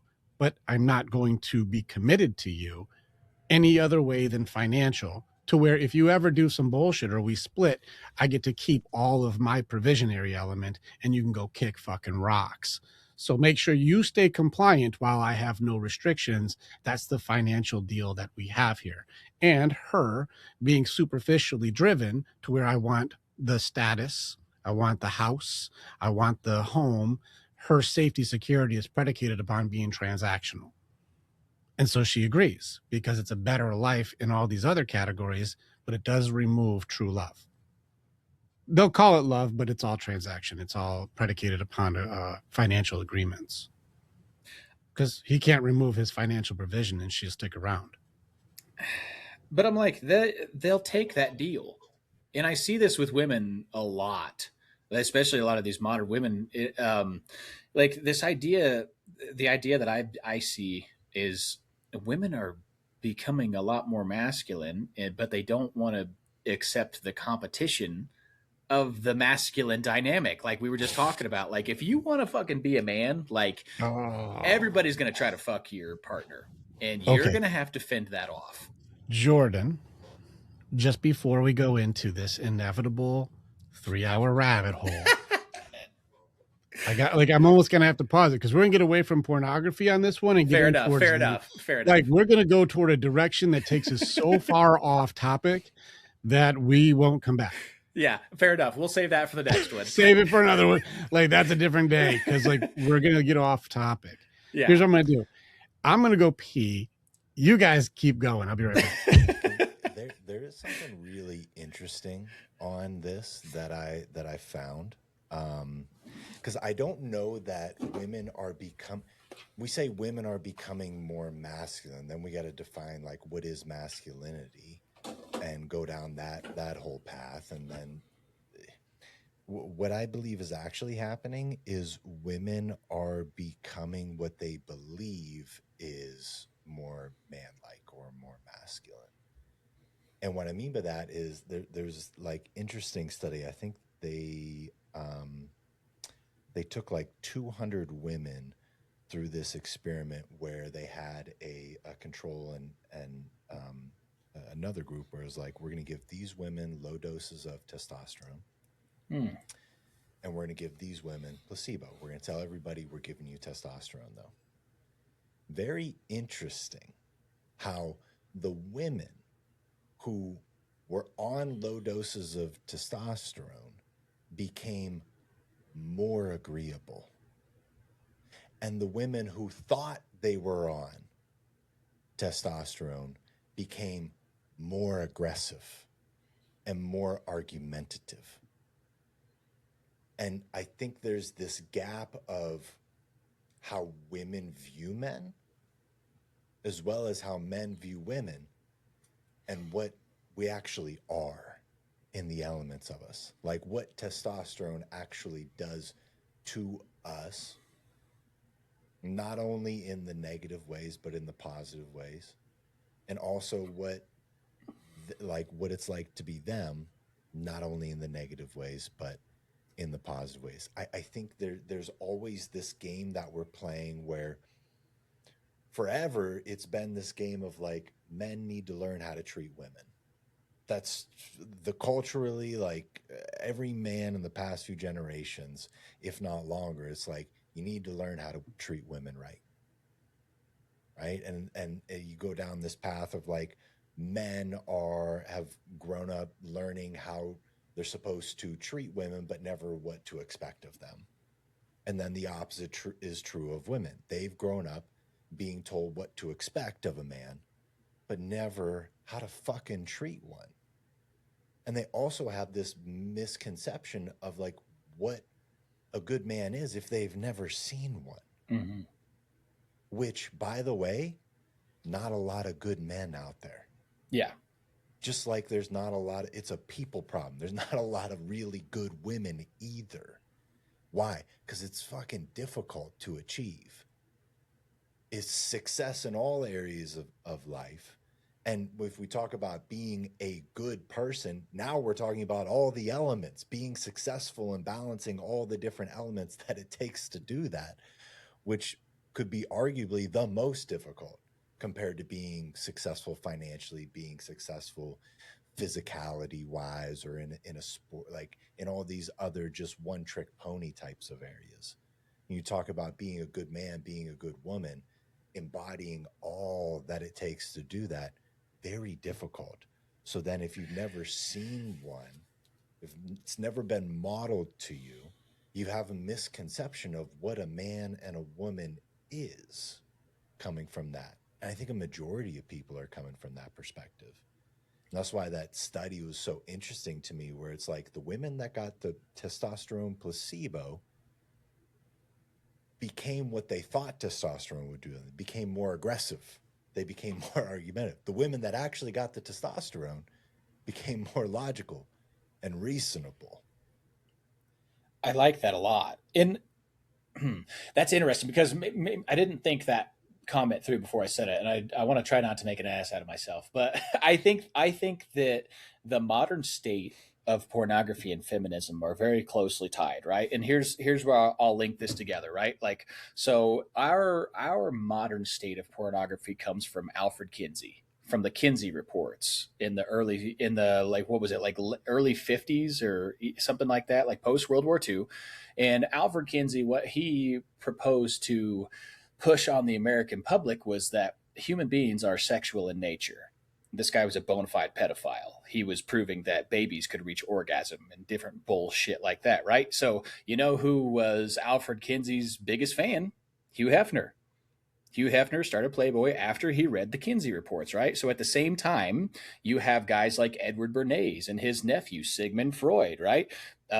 Getting women to start smoking cigarettes, framing them as freedom torches, right? They're getting women into the workforce, right? And so, like you said, it starts to distort the roles. Now women are in the workforce. Now both parents are out of the home. Now pornography is readily available. And now the parents aren't there to teach the kids what a good man are and what sex and relationship looks like. So who takes that role? pornography. This one, social this media. this is a rabbit hole that I can Rick rant on this one pretty Feel hard free. because Well, it goes. why don't we go in a different? Let's go down the path of, all right. We've talked a lot about the issue and the fallacies of addiction. Why don't we go a little deep into what are the strategies and techniques to help people that are listening? Like, how do you get out of this thing? How do you defeat this enemy? Beautiful. Can we go in that direction? Yeah, yeah. So Ryan, this is your field. Like, what's top most successful tactics that you've encountered? Well, let's look at it all four sides: mind, heart, body, spirit. So Ryan, which element would you start with in your field? Mind, heart, body, or spirit? Would you start with? You muted yourself. Oh, there we go. Went to pee and then I never unmuted when I came back. I wouldn't really break it down that way. I know that's how you and Harvey normally do it, which I'm totally fine with. Normally, I think the first place to start is simply just awareness. Becoming more aware of yourself, aware of your own flaws, your limiting beliefs, all this different kind of stuff. And really, it's broken down when I do coaching on this kind of stuff in two pieces. One, which is awareness to find like a lot of times what the core wound is in the first place. I found over and over again a lot of guys. I ask them this question of, have you ever gone back to pornography when you weren't feeling lustful? Like you almost made yourself in the mood so that way you could go back to it. And almost all of them always say yes, which to me points, well, it's a coping mechanism to avoid feeling some other type of way. Mm-hmm. A lot of times you're not actually a lustful man. You become a lustful man to avoid being something else. And so you find that core wound and you heal that. And this goes into what Rick and Harvey and you are very good at in terms of finding those core wounds and healing those. And then I think the second half is just building a life you don't feel the need to escape from. Because I think maybe in my circles, this is something that a lot of times they want to avoid. But if you hate your life, if you don't like the way you look and you're not happy with the amount of money you're making, or there could be countless different areas, but if you just hate your life, you're going to look for a reason to escape. You got to build something that you're passionate about. Proverbs 29:18 says, where there is no vision, his people perish. Humans don't, how do I want to put this? Humans live off of their internal vision. You live off of what you're trying to build. You live off what you're trying to create with other people. So you need that. You need to build something, and ultimately you outgrow your struggles. I love that. I found similar things. So like the step one of like if you're struggling with pornography, the first thing you have to do is you have to desexualize your brain. So there is going to be a period to where you got to detox, like stay away from like watching pretty explicit TV shows and things like that. I would take a social media break, different things like that. And then the biggest element right there is like address the core wounds. I rarely have met a person who struggles with like pornography addiction that doesn't have a pretty significant amount of sexual abuse and trauma, especially from a young age, right? And then the third element is purpose, right? A man without purpose, you're going to fill it with every space, every distraction, and whatever nonsense you can. You have to have purpose. And I love how you said like you need to build a life that you don't want to escape from. That's beautifully said. Like I think those are the biggest elements. And then once you understand how to grieve and work through those core wounds properly, the like the coping mechanism and the symptom tends to resolve itself. I think one of the reasons so many people continue to struggle once they want to quit, because I agree with you in terms of limiting those inputs that like can have the sexual stuff that would trigger it to begin with. A lot of times, especially with like blockers, that's all they do. Mm-hmm. They just block whatever they were watching, but they didn't address anything else. And so ultimately, they're just going to go back. I hear it all the time, like, oh yeah, I deleted social media for the last 3 weeks. And then eventually I just re-downloaded it late at night, scrolled for 20 minutes, and then I jacked off. Mm-hmm. Or I was watching, or I was doing good. I'm like 2 weeks off. And then I just went in my settings and turned off the app blocker and went and, cranked my hog and I watched pornography again. It's like, yeah, you didn't do anything after blocking it. It's just behavior restriction. There's nothing actually changing. And that's really the entire market. Sorry, not to cut you off, Harvey, just this last piece. I don't recommend doing the apps and stuff because truthfully, I don't think they work. It's nothing more than a behavior restriction. So I think this is one of the missing pieces because even when I encounter guys, like I encountered one recently where it was like, yeah, I worked with someone and we really focused on the dopamine aspect of this, and everybody's talking about that, and that's there.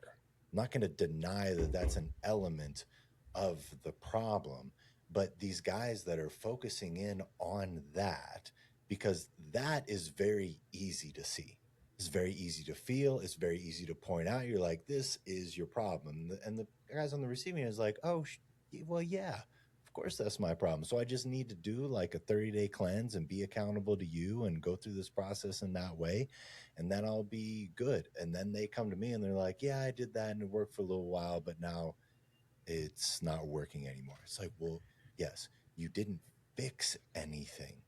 That's like step one. That is the surface level. And I think where I see the aid of like some of these blockers and different things, it's no different than anybody that is starting to work with us inside of our groups, anybody that is starting to go to the gym. I think it can be training wheels. It can be like an element of like, hey, in the beginning, yeah, sure, let's have these things in place as a tool that can help um, give you some guardrails as we're navigating this thing, because there is going to be an element of, once we start getting into the grief, once we start identifying once we identify the core wound, once we show guys certain things, and this happens as we take guys through the program, I've noticed, is when we get to certain weeks and they have like an epiphany moment, right? What does that epiphany moment tend to do? It pulls them into the loss system. Yes. Well, why does it do that? Because now they have this realization that, oh my God, I've been doing everything worse. I just found a better way, which means everything I was doing was not correct. And how much did that fuck everything up in my past? And then they're just getting pulled right into the grief system, which is this self-destructive pattern that everybody does. It's like you have a moment and then you use shame to pull yourself out of the victory. Well, That is such a common loop I see guys get stuck in. that's so good. Yeah. I want to throw this one to Rick first because this is more your field, right? So that's what I should have mentioned too, is if you don't replace the addictive habit, it's your Yes. brain is going to register it as a loss. But replace it with what is what the question is. Yes, you have to replace it with something. This is tricky. This is my field, and I'll show you guys. This is where it's tricky. There's an element of move away from pain and move towards pleasure. Let's just keep it the very basics. There's obviously more to them, but these are the basic ones, right? Being able to get yourself out of the pit requires climbing.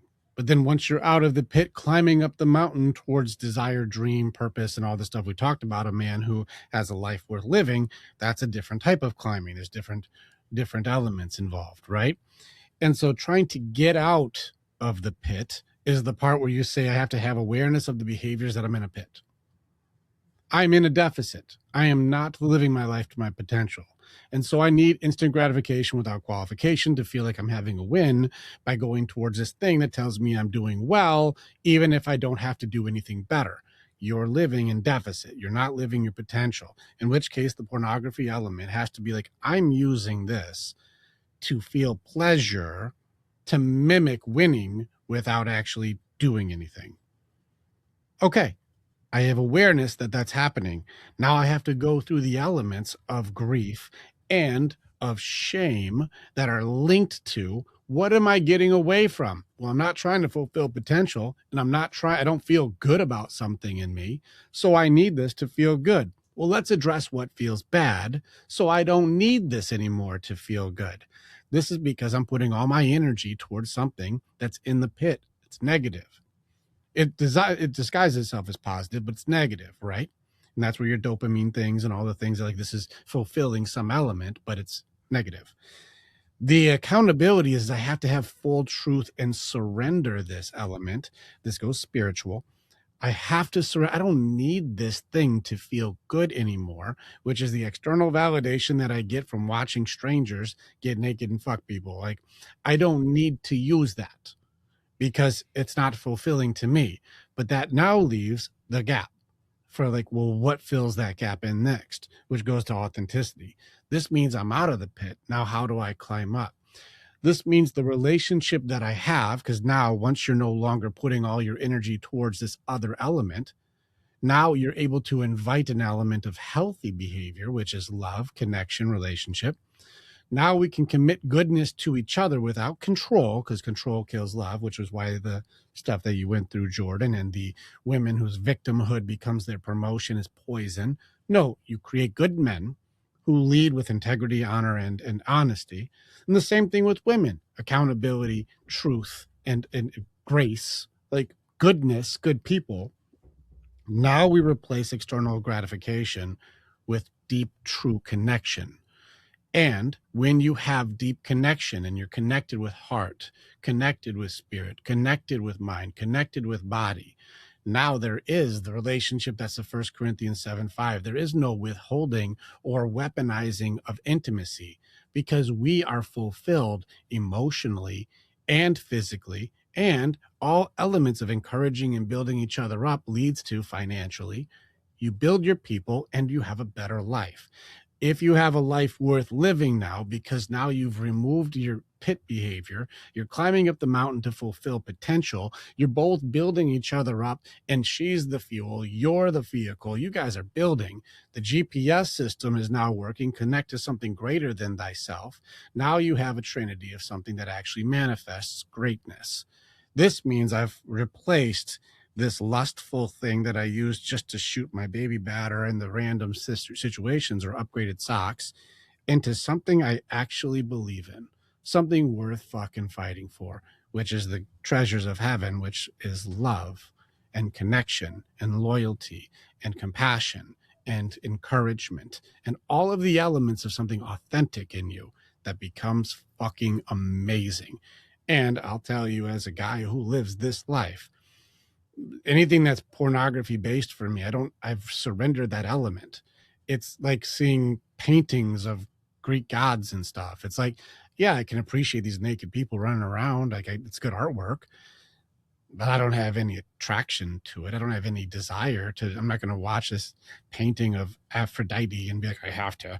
Like, I'm like, no, it's good artwork, and I can see what they were doing, but I have no connection to this anymore than if you showed me some titty right now. I'd be like, cool, it's good artwork, but I have no connection to that at all. It doesn't mean anything. Rick's saying he watches porn for the stories. Yeah. I just read it for the articles. I So I silly. agree because I watched the entirety of Game of Thrones a few months ago for the first time, and I'm like, every time there's like a nude scene, I'm like, this is just a filler because the writers fucking suck. I was like, what is going on? Like, this is the most pointless scene I've ever like. There's no point for this other than just a filler. Like, this is not. It's not even like viable to the story. Like, why is this even in here? I'm not triggered. Like, I'm not like, oh, a tit. Like, I'm a powerless fucking gooner. Like, that's not a thing. It's like, okay, they're naked. Why is this conducive to the story? Let's take it down the element that I've recently discovered because it makes all of this different. So the thing that I took a deep dive into recently was the AI girlfriends. Okay. And this adds, it manufactures the element of connection, which is really scary. Okay. And what I've found is, number one is, just like you're seeing on social media right now, all of these AI influencers that exist that are tricking millions of people. They have hundreds of thousands of followers in the past just 3 months this has been available to actually be at the level that it is. So number one, it's very real looking. Like, you really can't distinguish a huge difference, okay, for the girlfriend that you're creating, which, by the way, you can create your own and go through the process of exactly how you want her to look, her body shape, her boob size, her butt, her face, her eyes, her hair color, her hairstyle. And then the more important side of this, because that could always be done. You could find the girl that's the blonde or the brunette or whatever you're into, the Latina, the whatever. But now there's an element where they're like, you can just type in, just like on ChatGPT or Claude or any of these things, you can give it a prompt, right? To do exactly what you want it to do. The exact same thing applies to the woman that you're creating. She can be a stranger that you met at a bar. She can be a girl that swiped right on you on an app. She can be your wife. She can be your mistress. She can be your employee. And not only can you pick the fantasy of the scenario, you can build her personality. You can make her mean. You can make her submissive. And then you can go into the levels of what types of kinks are she into. So literally step by step, piece by piece, you're building exactly. It's no longer, let me find something that's as close as I can get to the fantasy that I want. It's exactly how you want it to be. Mm. And there's a level of investment that also they gamified it. So after you create her, the ones that like I started to feel like, oh, this is messing with my head, like were the ones where it was like I meet a stranger and you have to play out these scenarios of multiple dates before they'll ever like give you a kiss or like send you the nudes or do any of these things. So there's a level of investment, right, where you get into this sunk cost fallacy type of thing where you're now investing into this thing, not only monetarily if you're paying for it and buying these tokens and getting more videos and having more chat time and whatever subscription it is to make this all happen, but an emotional investment. And there was like, I found the next day there was memories in my head of a date, of an inside joke, of like these things that happened in the experience that were now just there. So this element is I think going to change everything radically. I know Rick, you got some thoughts on this. Bro, I can't even. I'm trying to bite my. I have to keep myself muted just explaining what it is. The reality on this, women are going to be in extreme denial over this one. Even when I mentioned this to my wife, because you showed me what that was, like, look at how this thing works, because I'm not plugged into that shit. And so you're like, look at this thing. And just me watching the design of it, I'm like, oh, fuck. There's no defenses because it hits every element of male connection. It's every element of it. It's everything to be the perfect long distance relationship. It hits every element of interaction, enthusiasm, effort, reward, approval. Uh, the person you're interacting with is exactly who you wish you were interacting with. They're interested, even if, like, as you were saying, you were showing like the text and you were just doing one word bullshit answers. You're just like, what? No, yes. And she would be responding, the she AI would be responding with like, well, what about this kind of question? And she would be trying to help you. So even if you're antisocial and have no game, she would be improving your game to give you a fighting fucking chance here by asking questions that help you be able to feel like you're working on something, even if you're not good at it. I'm going to tell you in every category, ladies, you can't compete with this.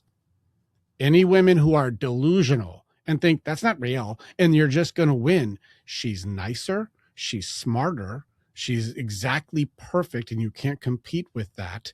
She knows more in every category, no matter what he brings up. It can be engineering or Dungeons and Dragons, and this thing knows fucking more than you do. She's interested, she's funny, she's low maintenance, and she's being better. She's never going to argue with him. She's not going to be mean, and she will reward him with titties or whatever the fuck he wants if he just invests his heart, his mind, and spirit into this thing. He'll be fulfilled in every area. And if you think these long distance relationships wouldn't have any impact on him, you are wrong. This will be in every category a fucking problem. Now, what's next? They're already creating the fuck bots. And as soon as you can have an invested relationship with this thing for 2 years, and then you can have a bot that actually walks around the house and cleans the fucking house that looks exactly like this thing. The girl you designed, in a couple of years, in a few years, you can actually have that in your home. Looks exactly like her. And you can do anything. And while you're fucking her, you can fuck your robot any way you fucking want to. While you're fucking her, she can be running your business, doing your taxes, taking care of all your grocery list, running through all the systems of all the stuff that you needed to be doing all before you even finish. And you think you're going to compete with this? That's going to be a problem. I'm undershooting by saying at least 30% of society is going to run into this. Anyone who can afford that thing or can save up to afford it, it's going to take at least that bottom half of guys is going to be wrapped into this. And if you ladies think this is just, it doesn't matter. It's not real. I would win because I'm a real person. If you're not good as a good woman, you can never compete against this thing. It's a no-win. And guys have no defense against these systems. It hits every element of male protocol. It's fucking clever what this fucking monster is. Yeah, and there's always also a certain percentage of guys that just don't date, don't procreate, don't. There's a certain percentage that's pretty consistent, around 20 to 30% of men every generation. They just don't, for whatever reason that is. So now the guys that were never going to be able to experience any of those things in life, and if they were, it would be extremely costly to them in different ways for them to even have a chance at it. Now they can have it. Now it's there for them, right? And then I guess my question just becomes, outside of those guys, what about what percentage of the other guys does it affect? Because I don't think it's going to be that expensive. The robots now, you can get a robot that will clean your house for about 20, 30 grand. And then whatever maintenance that's required, like that's compared to the investment you would have to make into an actual woman to make her your wife. That's not very expensive. That's only like the beginning. No technology when it comes out. Like fucking, I just saw a 65-inch plasma screen 4K TV. It was on sale for $450. But when that first came out, that's like $5,000, $6,000 to get that thing. So the longer the tech is out, the lower the price tag gets, and you can get one of these things. And let's knock it down to $4,000. Let's knock it down to $3,500. Very reasonable to get one of these things at that point. And that's way less expensive than a real woman. And it fulfills then physically every desire. That's a very fucking difficult fight.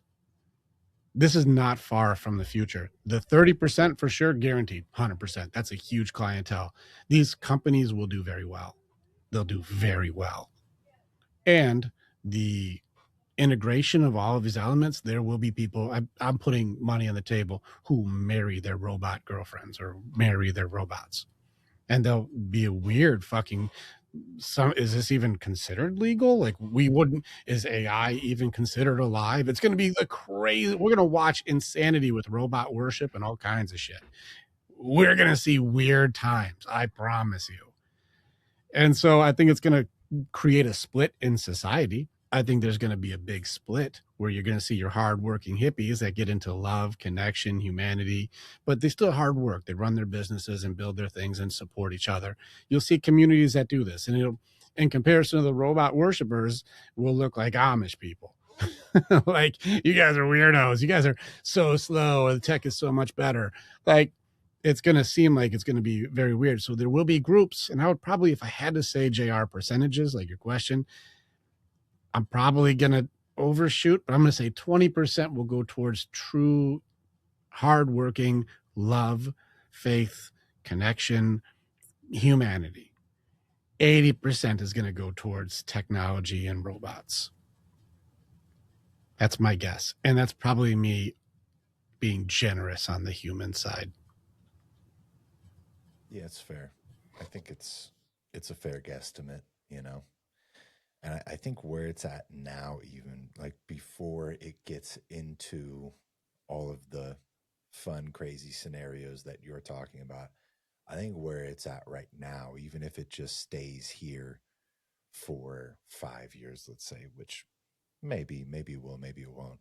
I think it creates a deeper element to deal with when it comes to guys who are having this as their coping mechanism, and even young kids, right? Because now not only am I getting the physical element of the release, but I am also getting a connection, a perceived connection with a woman that is attractive in my mind, that she sends me good morning texts and she cares about my Legos, and she'll even like she'll care about all the things that I care about. That's where it's really scary to me, because we see the elements of what it is for the generation now that grew up with accessible porn and social media on their phones. What happens for the generation that's coming up that has accessible AI on their devices? How is that going to affect them in ways that we see the some of the effects of the social media and the stuff now? Like, we're finally starting to see it, and maybe some more studies will come out and show exactly how terrible this experience has been for all the young kids. But it's just going to the next level with AI, because there, just like with the internet, it opens up this can of worms of like, who knows what they will use it for. OnlyFans has a similar piece to it as well, because you can quote unquote interact with these models or whatever. I've had to break it to some of the guys in the past that, hey, by the way, you're not talking to that woman. You're talking to some guy in like a Taiwanese basement right now about your fantasies. But I'm just I know you can get custom made videos and stuff like that. And so it's almost like what you guys are talking about is just a step up from that. It's like it's just even crazier than that. So Well, that yeah. I just saw an ad for one of these AIs. Mhm. It was an ad for OnlyFans creators. Said the top OnlyFans creators that are making the most money are the ones that are using our AI generator. So like, when someone's like, "Hey, send me this custom video," boom, plug it into the generator, send them the custom video. So they don't even have to make the videos anymore. They can just have it generated through these AIs that have taken the guardrails off to make those types of videos. There's a universal thing to this entire thing. When you look at how this goes, the women who do not think they have to become good, they don't have to be nice, they don't have to be honorable, they don't have to be loyal. They do the whole concept of, they preach toxic masculinity, but then they do all of the traits of toxic masculinity that they don't like. The women who are doing all of the mean and bad behavior, the universal on this one, ladies lose. The men, especially you say that 30% and under who aren't going to be procreating anyways, they'll be fucking killing it. They'll have an encouraging girl who's smoking fucking hot, who helps him out with all of his stuff, builds him up, does cool things, do anything with him. They'll have him become a better guy in any capacity. And they'll be tough to compete with this. And then that middle range guys, if you start going from like that 30% up to the 70%, that's going to be a big competition, because those average women will really struggle with competing with a perfect woman. That's going to really be a fucking problem. that's going to be an issue because she's physically able to be there. And that means emotionally, mentally, and physically, all taken care of. And she can also help him financially because AI can help you generate money. It can run your business for you or do your ads for you or run campaigns for you. It can be an agent for you that runs things. This is a serious fucking contender, ladies. If you think that this thing is going to be not a thing, women who are not good women will only be alone. And they'll be resentful and blame and shame and judge, just solidifying their loneliness. This is not going to be good. Well, you don't think they're going to make robot men? Oh, they can do that. But I think that it's not going to be nearly as successful as the robot women. I think that there will be the robot boyfriends and robot husbands. I think they'll have it. But women require a different level of connection for that part of it. I think that they're really going to, they'll do it for a short time. But I think as soon as you realize you're fucking a thing, guys have a different attachment than women. Women need the emotional attachment. That's why they do the fantasizing of the story. But when the story is with a thing, it's going to be harder for them to do the connection. Guys, they do more objectification. And so fucking an object and falling in love with the object, it's a different system. I think that the guys will fall into this more than the women, and the men will be more successful than the women in this category. So really, for the companies that are trying to settle the women, what they'll have to create is some type of love triangle scenario. Maybe. For the ladies. They may have to get two robots in order to feel healthy. They're both competing and they both beat each other up, and then you're like, I'm so That's hilarious because they're just going to sell women 2 chatbots that are fighting over her. And then she'll be like, oh, this is great. Yeah. The drama. I'm just trying to get out of the drama. I'll respect the results of the duel. Yeah, you guys know me. I hate AI. I'm not for it. I don't even want to comment on this because I have nothing but negativity and just pessimism to where that shit's going. But I think that when it comes to any new technology, there's 2 things that people use it for. How can we turn it into a weapon to kill people, and can it get us laid? And that's how fucking monkey-like humanity is as a whole. There are outliers, and like I said, I'm being generous when I say 20% are people who are probably going to be decent and don't use these systems, and it's not necessary. They can use the tools as necessary for, like, I use it to help me run business, or I use it to clean the house, or I use it for healthy things. I don't think it's all bad, but I do believe that if you look at our past history as humans, we go towards how do we weaponize and can it get me laid? And that's where people are going to go first. And it's going to get sick before it gets healthy. Real sick before it gets healthy. Yeah. That is kind of the pattern, huh? With all things in that way.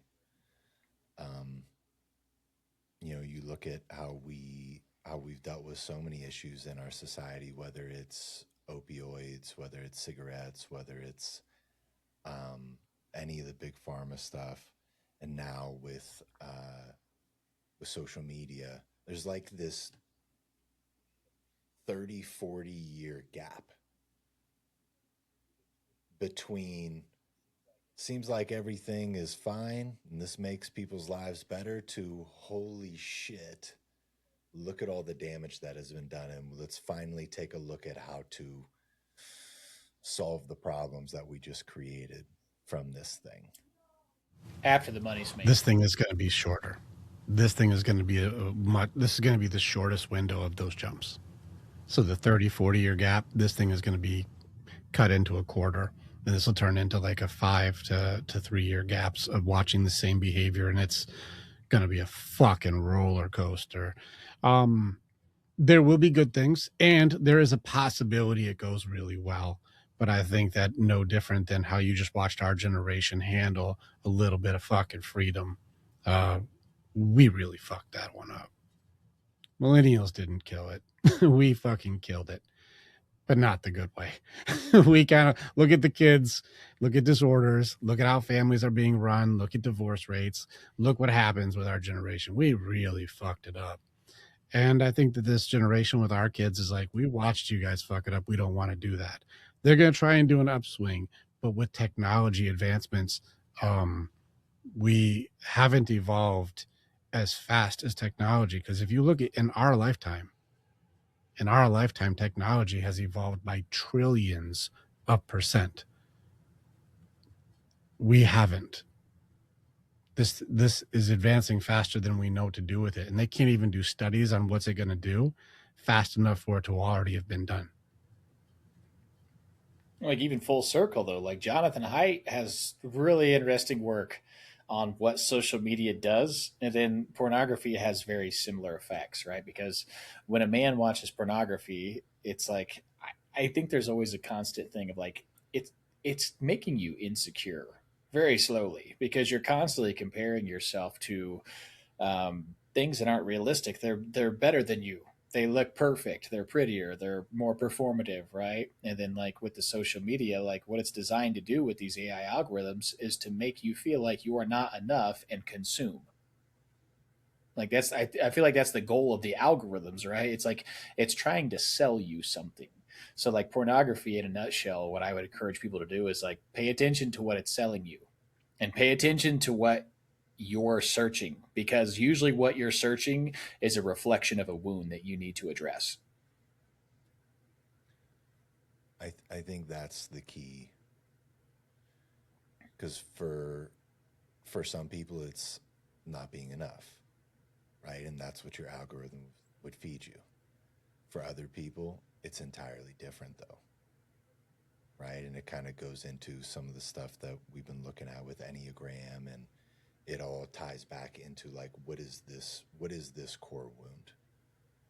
And it'll oftentimes be mirrored out into the details Mm-hmm. of what you're looking at, what you're going to, and what it is giving you to fill that wound that you have. Yep. Maybe Ryan can relate with this. Like being off of it for a long time, like you don't really remember a lot of the shit that you watch because it doesn't like stick because it never held any value or meaning or importance, right? Like I can remember one porn that comes to mind, and I remember like it was like a guy and a girl, then like they were married, obviously, and like they're getting down, and the wife is like, "You're such a good man, like I love you so much." She kept saying that, and I remember that one because Hmm. that's what I desire. I'm like, man, I just want to be appreciated and valued, and I want love and connection. And like, pornography is such a cheap imitation of what sex and love is. And so, if people are to struggle with it, man, like, reach out, get some help. Don't be ashamed about it. But like, it's very beatable, and it is not the monster that people are telling you that it is to sell you treatment. That would be my closing statement on this. Yet. Yet, yeah, yet. Because all of the versions that we've had, very beatable. That thing JR just put up, I don't even want it's like heroin. That AI girlfriend thing, I just by watching how that app looks, I'm like, that's like heroin. And 1% of people will beat that one. I got nothing on that. No, that one's this is where I'm just saying, like, as in the psychology world, I'm watching what is that thing? That's like selling heroin. Like, and if you look at how many people break out of heroin addiction, like it's 1%. Most don't make it. And I think that would be my warning of going down this AI girlfriend, create your own perfect woman rabbit hole. Be careful because I don't see how you would break out of that without it being a serious grief. Like you would really have to have a funeral. It'd be like the worst breakup ever. And the issue with that is if you have that level of attachment that you've invested yourself into this thing for a year, 2 years, 3 years, 5 years, what level of control do I have as the app owner to keep you paying to make sure you never lose your relationship? I can price gouge the shit out of you and you'll pay it, or else you lose your virtual wife that you've invested years into. And you'll pay hundreds, if not thousands, to keep that. Well, even with like combined that with digital currency and social credit scores, which they are moving towards, not to get conspiratorial, but like it's coming. Like they'd be like, "Oh, you tweeted about a politician. Like we're shutting your girlfriend off until you change your mind." That'll be a thing. You're easy to control now. Mm. It'll be just another element of control. I would as far as just the regular pornography stuff, I think extremely beatable. I don't think it's an addiction. I think it's just there's a fulfillment of a pleasure system to try to avoid a pain that you just insecurity or a wound or some shit you haven't dealt with.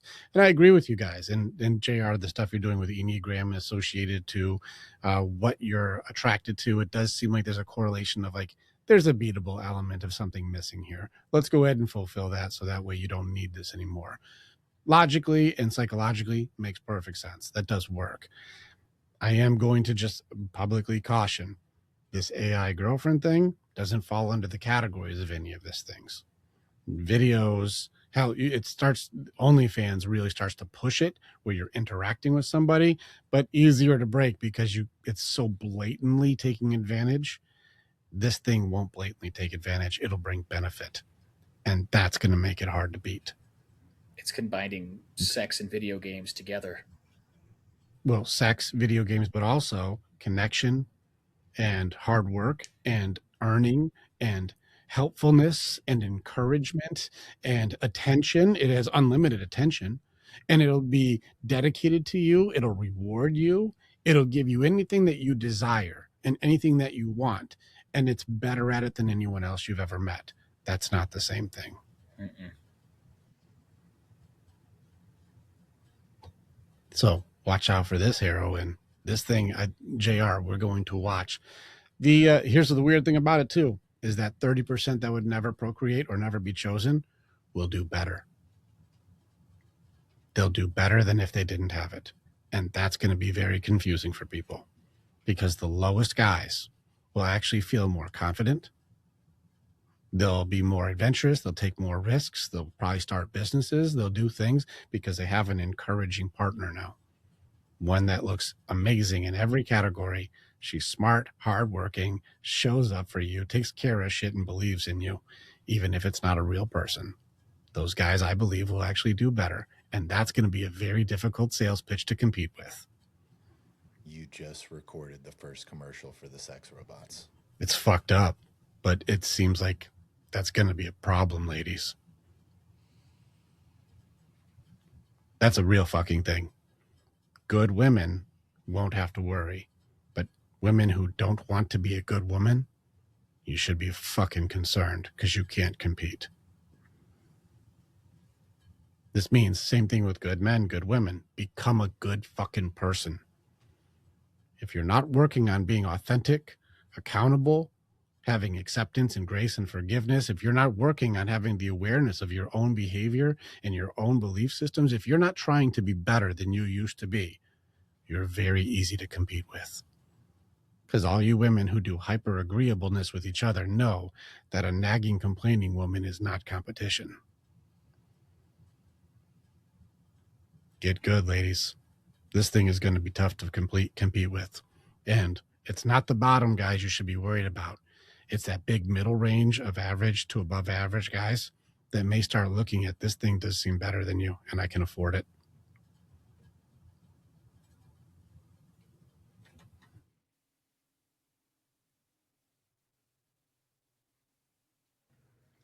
All right. Well, I'm terrified now. So where do we go from here?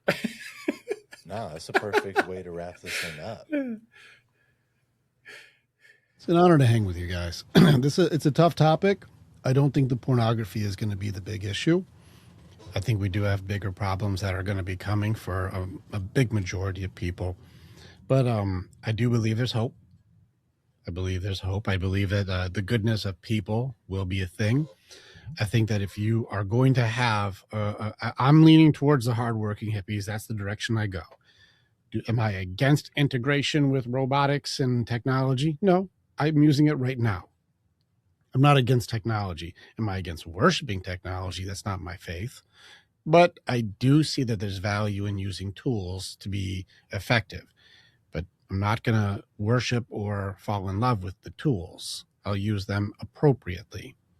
But those of you who abuse or try to use this for personal gain. There will be integration, cyborging, and people who marry robots, or that's what they love. They're going to short-term gain, long-term pain. It's going to be a lot of wasted life, and it's going to be arguable. No different than people who are living in a virtual reality world. They're like, I still have all the experiences of this, so I feel like I fulfilled the minutes of my life, even though outside of there you have nothing to show for it. It's going to be a very interesting time, and we get to be a part of it.